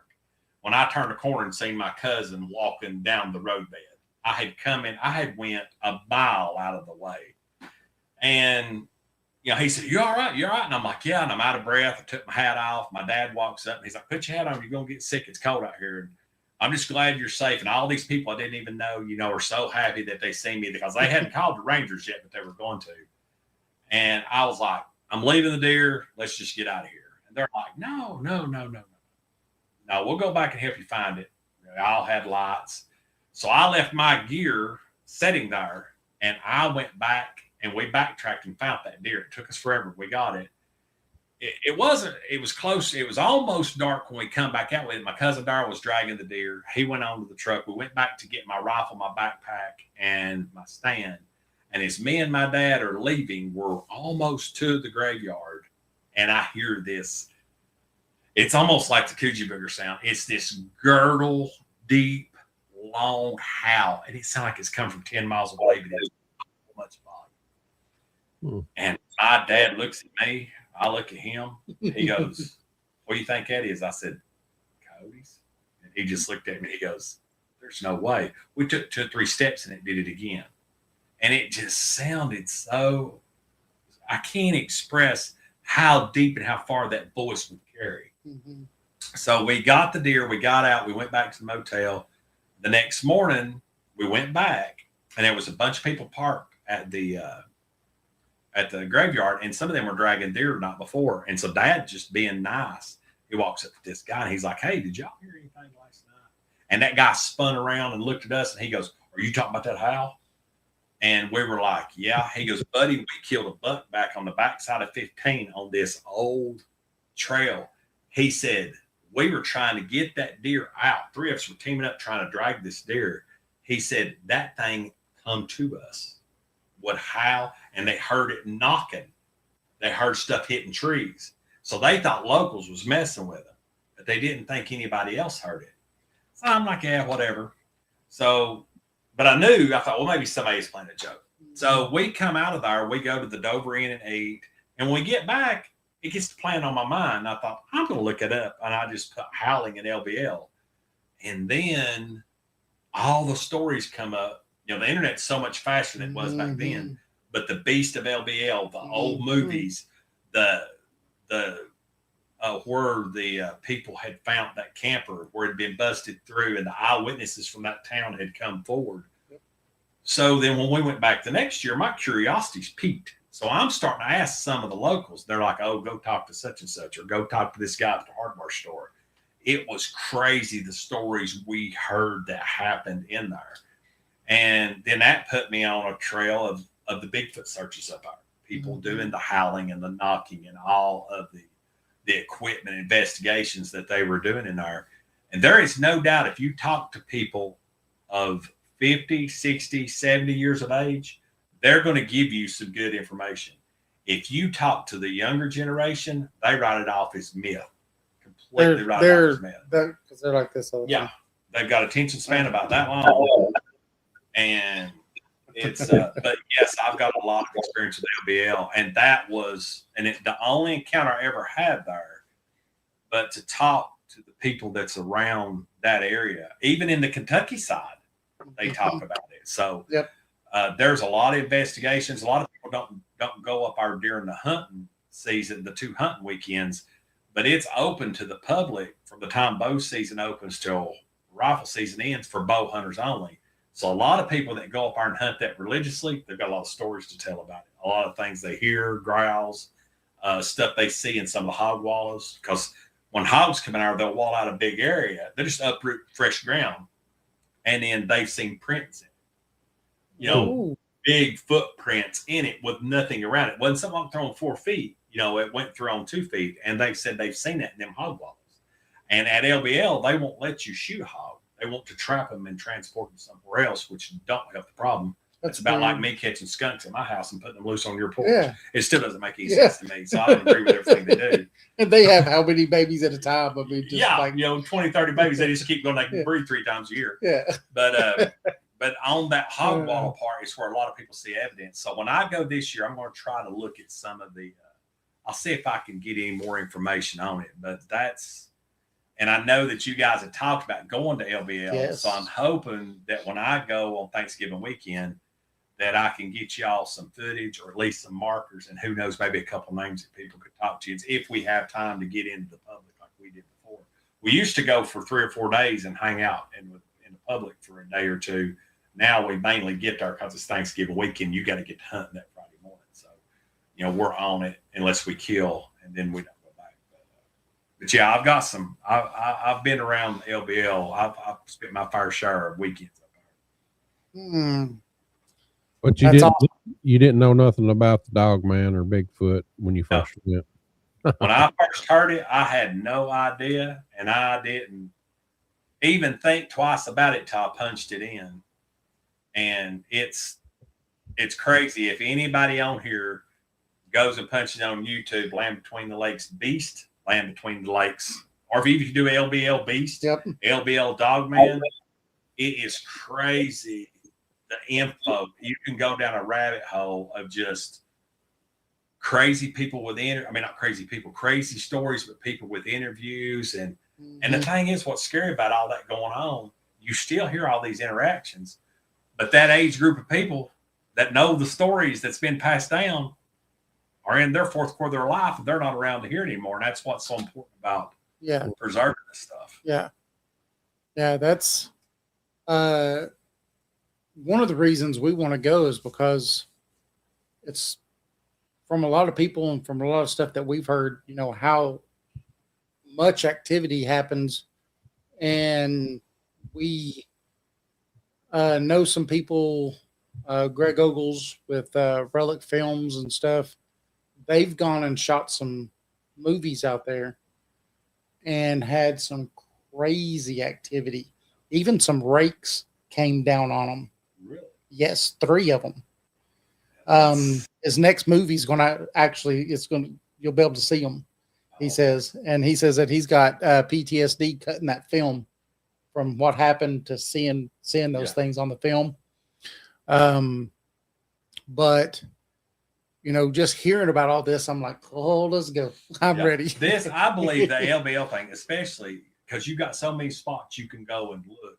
That's what I like about y'all doing the LBL movie, is because I can bring you one of the maps I've got at the house. We can open it up on the hood, or you can take it with you, and we can circle all the graveyards that's on it. And you can go on the lakeside road and be driving down, and there's a graveyard. I can imagine the amount of investigations that you guys could do on stuff that you could almost see from the road.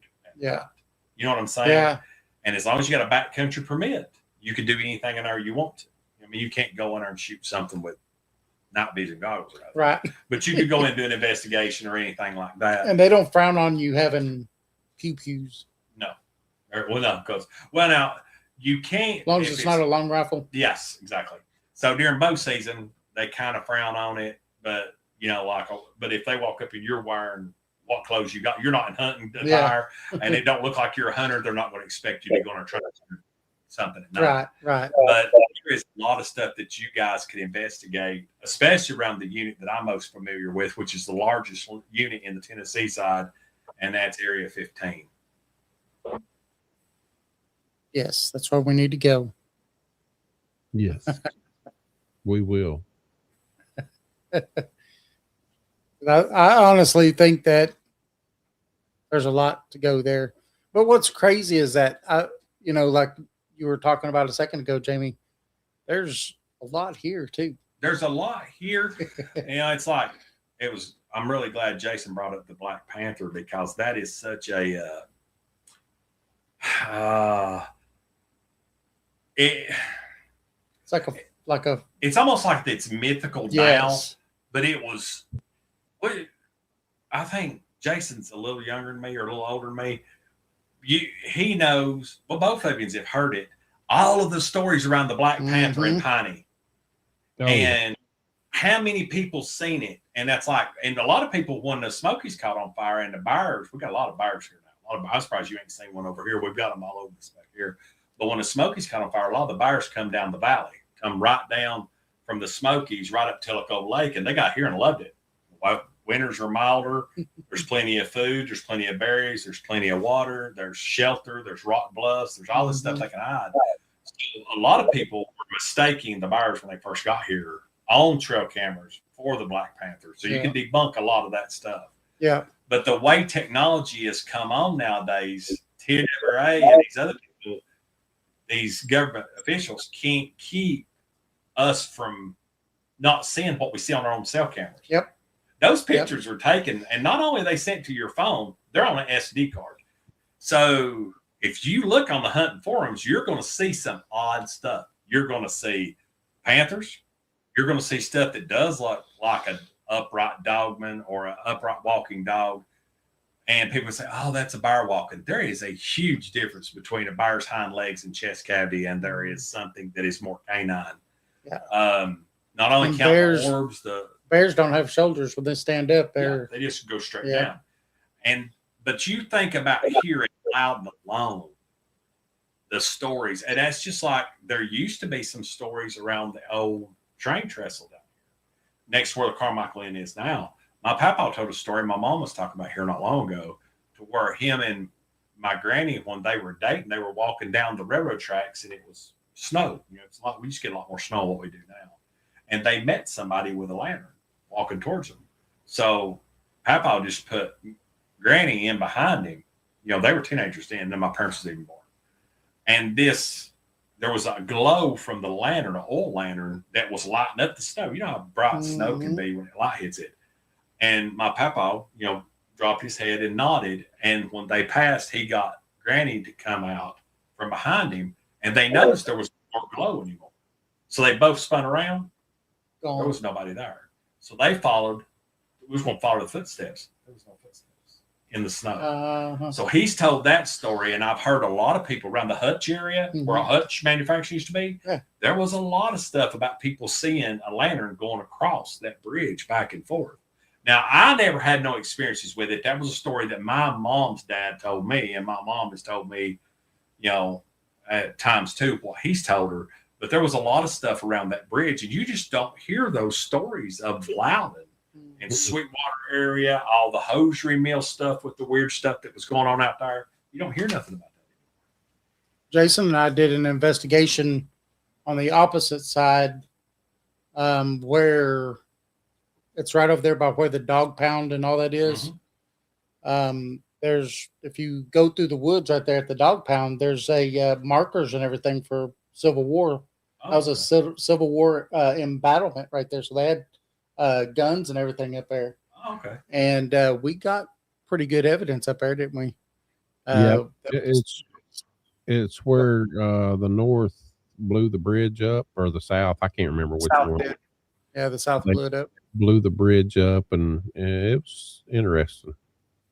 I've heard a lot of people going there looking for artifacts and stuff down there on below Malibu, on down on the river. Going there looking for artifacts from Civil War, and then of course people looking for anything.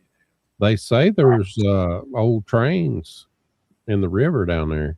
Yeah, that there's trains in the river from the old bridge before that bridge was built, and then I've heard there's all kind of stuff. Which there's some fish in that river that's ridiculous. Really? You know, catfish, that's especially up at the dam. So there's a lot of stuff you can get down in those old relics and stuff that's in that river. But Loudon has a ton of folklore and stories behind it. Yeah, the Witch's Circle. That's another one. I hadn't even thought of that. We've been there and done an investigation. That's pretty fun. Yeah, that's pretty freaky. I mean, around here, since I grew up in Piney, the Butler Woods, you know, now there's houses in it, but That's right across from my house. And there was a lot of stories. I'm not really sure how that story went, but like the house burnt, but the butler killed everybody in the house. They called it Butler Woods. But I do remember one time, I wouldn't really call this camping out, but on Poplar Springs, there was a lot of boys. Jody Lambert, there's Dickie Lynn, there's probably 8 or 9 of us, Rodney Smile and a bunch of us, Todd Edwards. And we would go to one another's yard, take sleeping bags and stay up at night, a little fire. And in one in particular time, we were at my house and you could see in the Butler Woods, there was no trees on that side. And we were sitting there trying to get the nerve up to go in those woods. And up in those woods, you could see what looked like a lantern going through the woods. This is in the 80s. So lanterns wasn't that popular then either. But you could see a gas-style lantern going, or an oil-style lantern going through those woods. And we seen little stuff from time to time. We seen markings on trees when we were over there riding our 3-wheelers and stuff. And there was a lot of folklore around that Butler Woods area that is now between Davis Ferry and Old Vonore. Let's see. No, that'd be Davis Ferry and Poplar Springs at that T. And now there's a lot of stuff's being cleared off there and there's houses there. But the Witches Circle, hadn't even thought of it. The Butler Woods stuff. There was a lot of stuff about coming through there when it was gravel and little demons and stuff jumping on the back of wagons and riding to the next spot. And just, there's all kind of cool little stories about that floats around. But most of the people that knew all those and told them growing up, they passed on. Oh, that's awesome. The little demons sound to me a lot like maybe, the Cherokee Little People. Yeah. Well, on out the end of that road where I was talking about where we went camping, I seen the print. That used to be some Cherokee, some kind of like a Cherokee outpost right there. Can't remember what they called it. I don't do what? Where was you saying that was at? Right there, Old Vonore Road, I guess, what you would call it, going out towards the Telco Parkway now. Okay, yeah.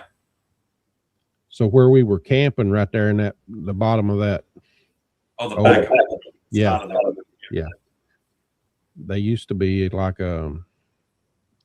it was some kind of Cherokee thing they had. It was like where they would trade and stuff. But I done a lot of research on that area because we had done an investigation in that old Curtis building. Oh, okay. So we done an investigation in there. Oh, that's cool. That's right out of the house. Yeah, the Curtis building, we own it. My company that I work for owns it. And I had a buddy of mine that was an electrician that was in there working on one of the panels in there because before they had to let them turn on the power and all that stuff, everything had to be right. And his girlfriend was in the car and he was in this big old building at nighttime by himself with no lights on really. He just had his headlamp and stuff on, just in there working. And he said he heard someone walk up behind him on the concrete and he turned around thinking it was her and there was no one there. And so he walked outside and was like, "Hey, was you just in here?" And she's like, "I ain't going in that creepy place." And he said he went in and hurried up and finished what he was doing and he left. And so he called me up the next day and told me about it. And so I was like, "Jason, we got to go do an investigation." How'd that investigation? It was pretty neat. So where he was at, the SLS caught some stuff. But when we was in the offices, there was a couple of times, and it wasn't coming through the portal or anything either. You could hear like talking and laughing. Really? Yeah. Back towards I guess it would be a break room area where it has like a refrigerator and sink and all that stuff. Yeah. It was back over in that area. Huh. I used to, on that Curtis building, right over from it where you're talking about, there's a wood building. When you go out the driveway. Mm-hmm. That we worked on late models back when we raced. We worked for Skip Art, or we worked for Butch Curtis, but it was Skip Art. It's a couple of other guys that he wrote, Scott Bloomquist, and we worked on their cars, putting panels on them. We got paid to put panels on them and get to go to the track and stuff. But I didn't know there was anything creepy in that building, but I could see where it would be. It could be creepy. Anything out in Piney that's old barns and relics and stuff that you can go in. It's there's a lot of stories behind a lot of things out there. And that's why I like that Piney's untouched other than Lakeside. We're still basically, there's more houses going up, but we're still basically like we used to be in the 90s. And I'm sure that's going to change. That's one thing I miss about Loudon is 90s Loudon. Loudon today is just, I don't know. It don't feel the same. Hey, Piney's on there. Piney Man 13. Yeah. Hey, Piney. He has followed me since day one. Yeah. Yeah. I think in that emblem it says Piney Outdoors. So me and him's had the same channel name for a while. He's a good guy. I hope to get to meet him in person one day. He's done a lot here. So hopefully he's turned on your channel and he'll watch it from now on. Huh. Really? He's got some really cool stories. I bet he Inglewood. does. He'd be a good one. It's Inglewood. He ain't that far from us. Yeah. We might have to go meet him sometime. Yeah. Oh, that'd be fun. I like it. Did you see that, Jason? Yeah, I seen that. Inglewood, that's I'm thinking of Ottawa, but Inglewood's pretty old too, the town itself. Yeah. Well, I mean, at one point, Fort Loudon was the furthest west America had grown at one point. Where that fort was it. That was the Wild West. Yeah. America didn't own anything really past it. That's pretty crazy. Yeah. Yeah, I don't. We'll have to. I can't wait to see it comes out of the new Coochie Burger stuff because it's the most famous of Loudon. Yes. I mean, I think we all three can agree that growing up, more stories was from that Back Creek Knobs area.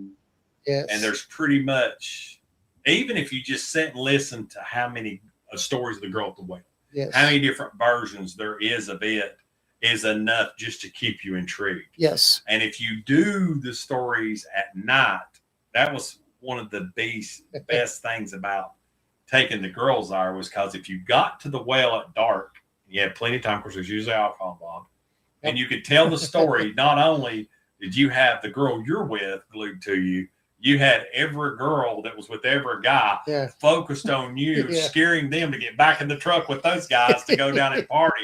And it took forever to get them out of the truck. But then you go with somebody new or somebody that's there and you pull up and you listen to their story.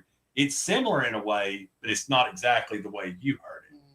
So just the stories of it alone, and then not counting the encounters. I know my two are probably two that really stand out to the community that happened, and there was multiple people. So it ain't just my story. It's Joey's and Joe and Matt and Darren and all them that were there. They can tell you their side of it.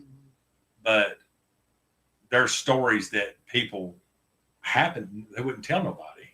Yep. You later on they come forward and said, I had an uncle one time, he didn't would tell nobody because he thought people think he's crazy, but he seen this thing, and like, well, what was it? Tell it, let us know. We kind of need to know people's going out there. And he's like, he won't talk about it. Have you talked to Joey lately?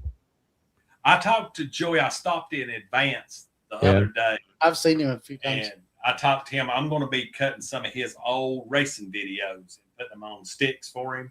Where him and Billy Bivens used to race back a long time ago. I used to go video them. And but I talked to him. I don't get to see him as much as I'd like to, but me and him go way back. We're like brothers. Yeah. Yeah, I was in there one day and I noticed, I didn't even know he worked there until I said, "Are you Joy?" Yeah, man. So we just did a movie with Jamie, and you was mentioned in the whole thing. So I don't know if he's watched it. I told him about it. I hope he's watched it. Oh, I'd say he has. I don't know how much social media he gets into, but I would say he's watched it. And we might even talk to him, get him tell his side in part 2 or whatever. Yeah. Especially since y'all got at least 4 or 5 new people. That's going to be really good. And I'm really surprised that some of the people that run around with me back in the day that they've not come forward with some of the stuff that they did. Because even after I quit running around town, which I was getting in so much trouble, I was going to have to disappear back in Piney or I was going to jail. Rough and rowdier days. But I know they still went out and there was things happened after that. But, they have so much rich, I won't say rich, but there's so many stories around that Back Creek Knobs area that have eyewitnesses, whether it's folklore tales or whatever, that needs to be brought out and talked about. Just like Bobby's story. I've known Bobby and Lee my whole life. Yeah. And I had never heard Bobby's side, Bobby's story in his detail as he put it. And I've heard stuff about the little hairy guy, and that was originally supposed to be what now is the Coochie Booger, because it ran off and nobody's seen it. I've heard that part, but I'd never heard it the way Bobby put it. Yes. And that's why I wish those people that have those stories would come forward and it get documented. Yes. On part 2 or part 3, whatever it turns into. Yes. And that way you can watch them in series and know more about Loudon County. I'm not saying every little town around here. I'm sure Sweetwater's got a bunch of them, Philadelphia. Other areas have got these stories, but it's really interesting when it's right here around our park, where we live. Yeah. I'll tell you, and the lady, one of the people who've come forward, she grew up there on that road, lived on the road, and her son still lives on the road. Oh, cool. And so at some point I'm going to start talking to these people and trying to see if we can get them in front of a camera. That'd be cool. Yeah. It might take a little coaching to get them going, but if you could get them to what, did they come forward to you guys after they seen the video? Yes. Okay, good. After the movie. After the movie come out. That's what I was hoping. Yep. Because I noticed, the trailer was still on, and I rewatched the trailer tonight, and and it's over. I think it's over 1,400 views. Yeah, it's it's crazy. only a 2-minute video. Yeah. So that's really cool. I know. Anybody that's watching this from my channel, you need to be watching this channel. Help these guys get monetized because they put a lot of effort into these videos. Equipment they've got. They have a heart and soul to do it. So if anybody is over here from my channel, please go on and help support these guys because they're recording and putting these videos out there so people can watch them forever. Yeah. And go ahead, Jason. I was just going to say, you was talking about that old farmhouse earlier that was there, but I think I found that house. Oh, did you? Yeah. It's hidden. But it's back in it's growed up, but I think I've really found that house and I'd like to get in there sometime, but it's right before you get to the White House, the beef, cattle, whatever he's got going there. The Piney, is it Piney beef or whatever it is? Something like that. Yeah. I can't remember, but that's the only house. It's old. I mean, it's an old farmhouse looking thing. David, did you see it when we was out there, or was it just me? Oh yeah, I saw it. Yeah, I think we found that house that you were talking about. Honey Man is asking, where do I find the movie? That's a great question. Oh, I see. Yeah, I see now. He said he's asking. Good to see you too, Piney. Or good to hear from you, Piney. East of Athens is where Inglewood was. Oh, and he's looking for the movie that we did, that y'all did. Jason? Well, Piney Man, we had it on YouTube available, but we've been picked up by Relic TV. It's on Roku or Fire Stick. You download the app and you can find it there on Relic TV. That's about. We hate to do it, but it's kind of for rent for $3.99. I don't know. It seems bad to have people pay for it to watch it, but it kind of helps us with the equipment. I feel terrible about it too. I do feel terrible about it. That's where you can find it right now. What do you say? That's where you can watch it right now. Yeah. You could also,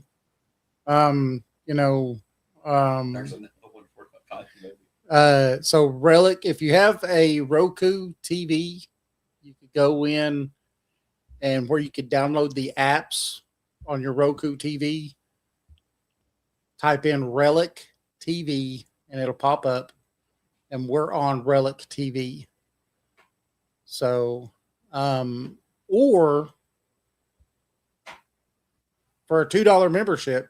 So it's actually $1 cheaper, $2.99 cheaper.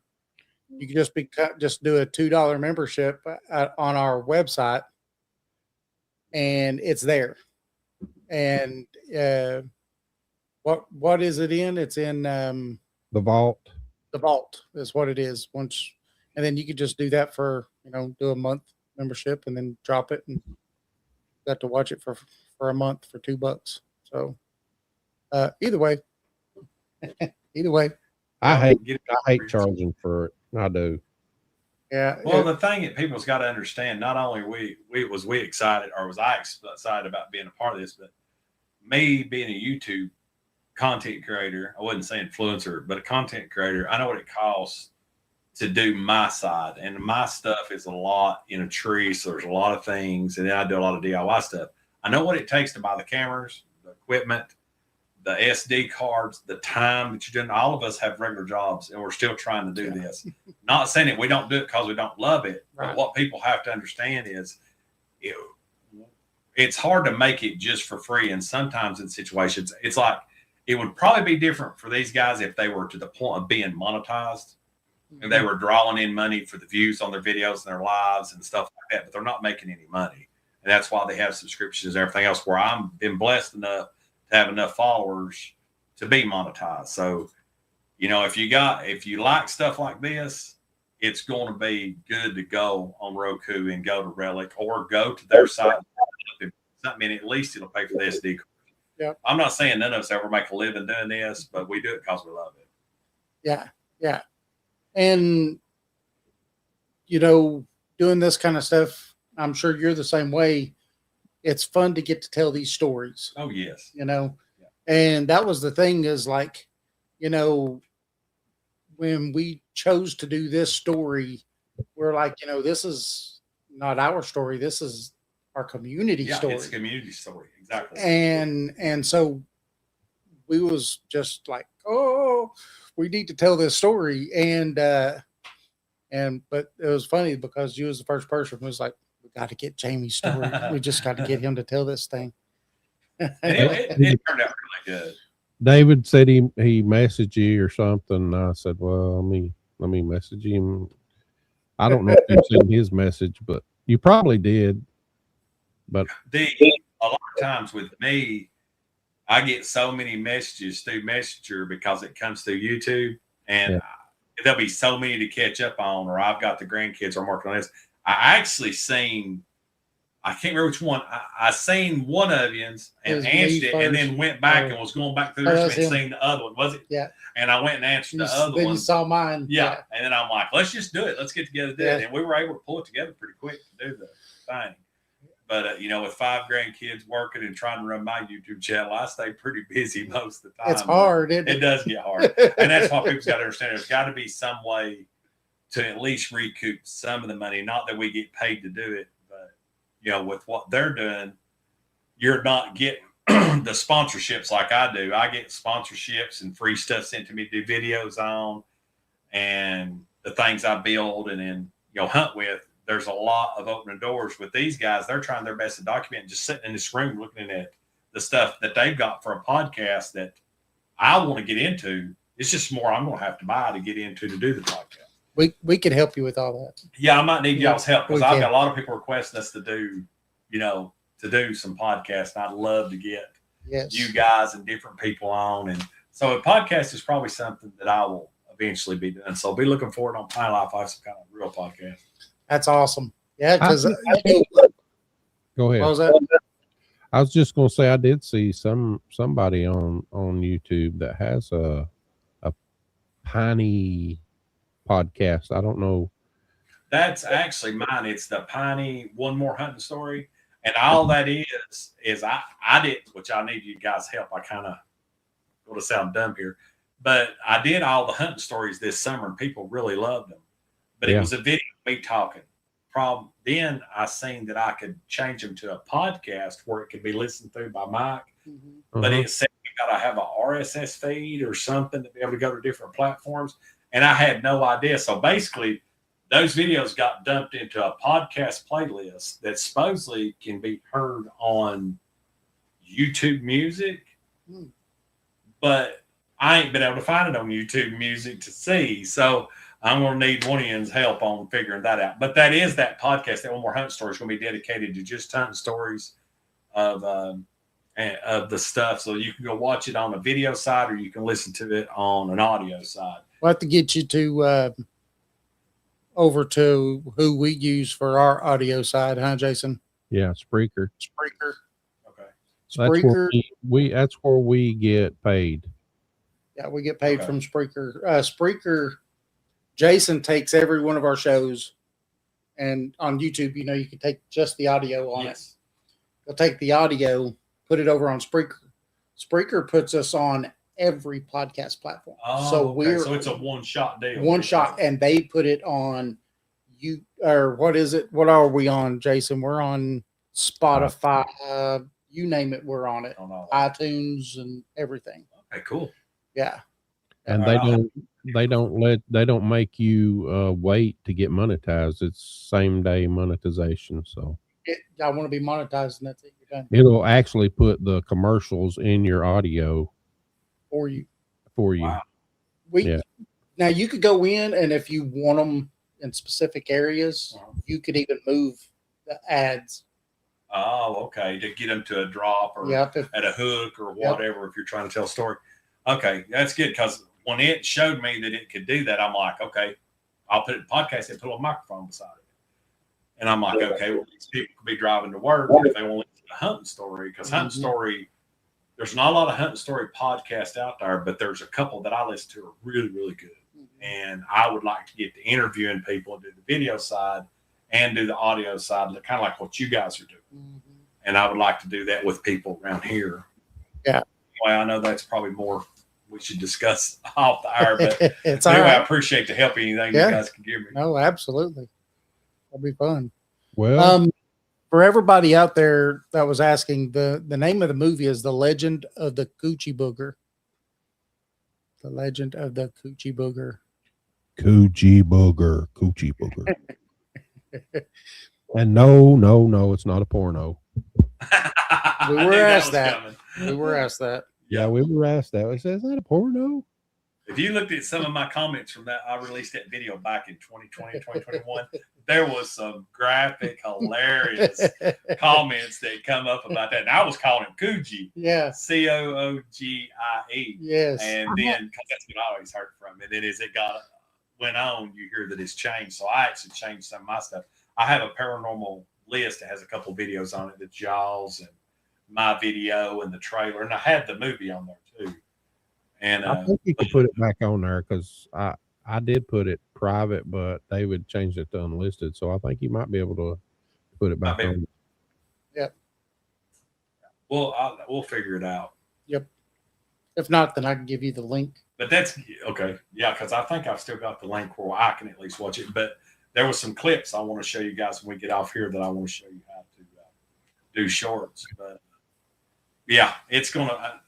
That's the good thing, knowing that down the future we're gonna have the Devil's Tramping Grounds, possibly LBL video movie, and Coochie 2. Yes. All right.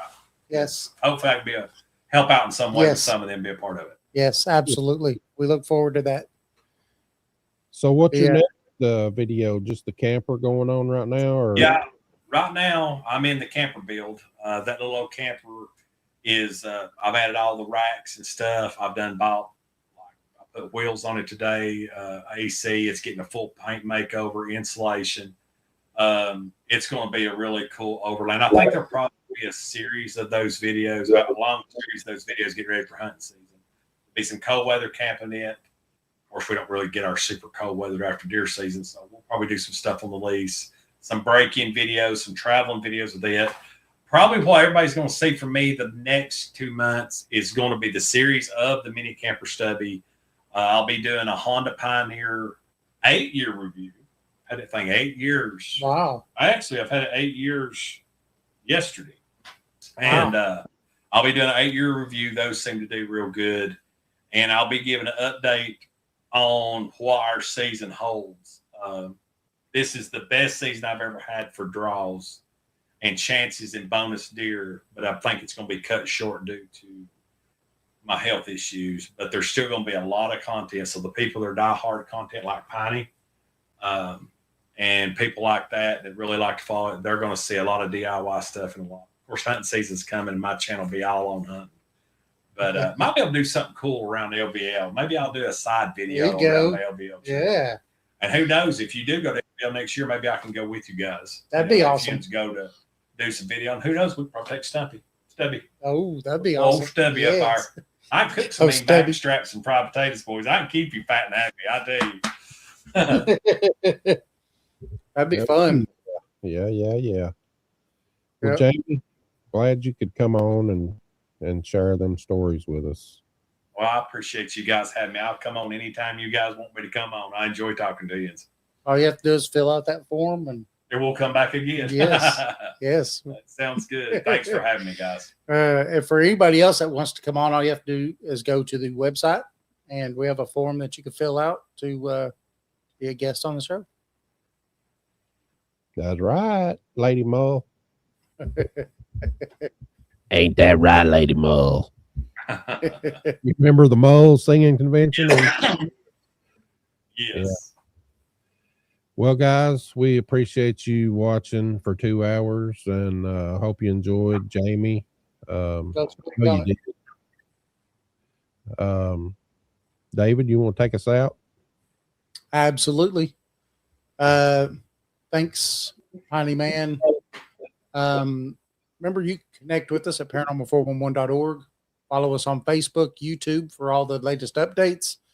Join us live every Wednesday from 7 to 8 p.m. Eastern and Saturdays from 8 to 10. You can catch us on Subspace Radio and all major podcast platforms. And like Jason said, now we are on Relic TV, on Roku, and Fire Stick. We have 3 books out: East Tennessee Hauntings and Lore, Edition 2, A Comprehensive Guide to Paranormal Investigations, and The Haunted Ledger. They are all available on Amazon, or you can go to paranormal411.org and purchase them there. Join us. All right, guys. We'll see you Wednesday. Good night. Yeah. Thanks again. Yes, sir. Have you ever wondered what lurks in the shadows? What secrets the night hides? What strange phenomena might be happening just beyond your perception? Join us as we journey into the world of the paranormal, exploring everything from ghosts and UFOs to cryptids and unexplained occurrences.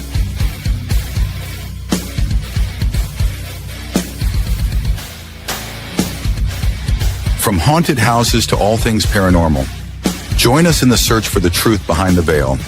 Welcome to Paranormal 411.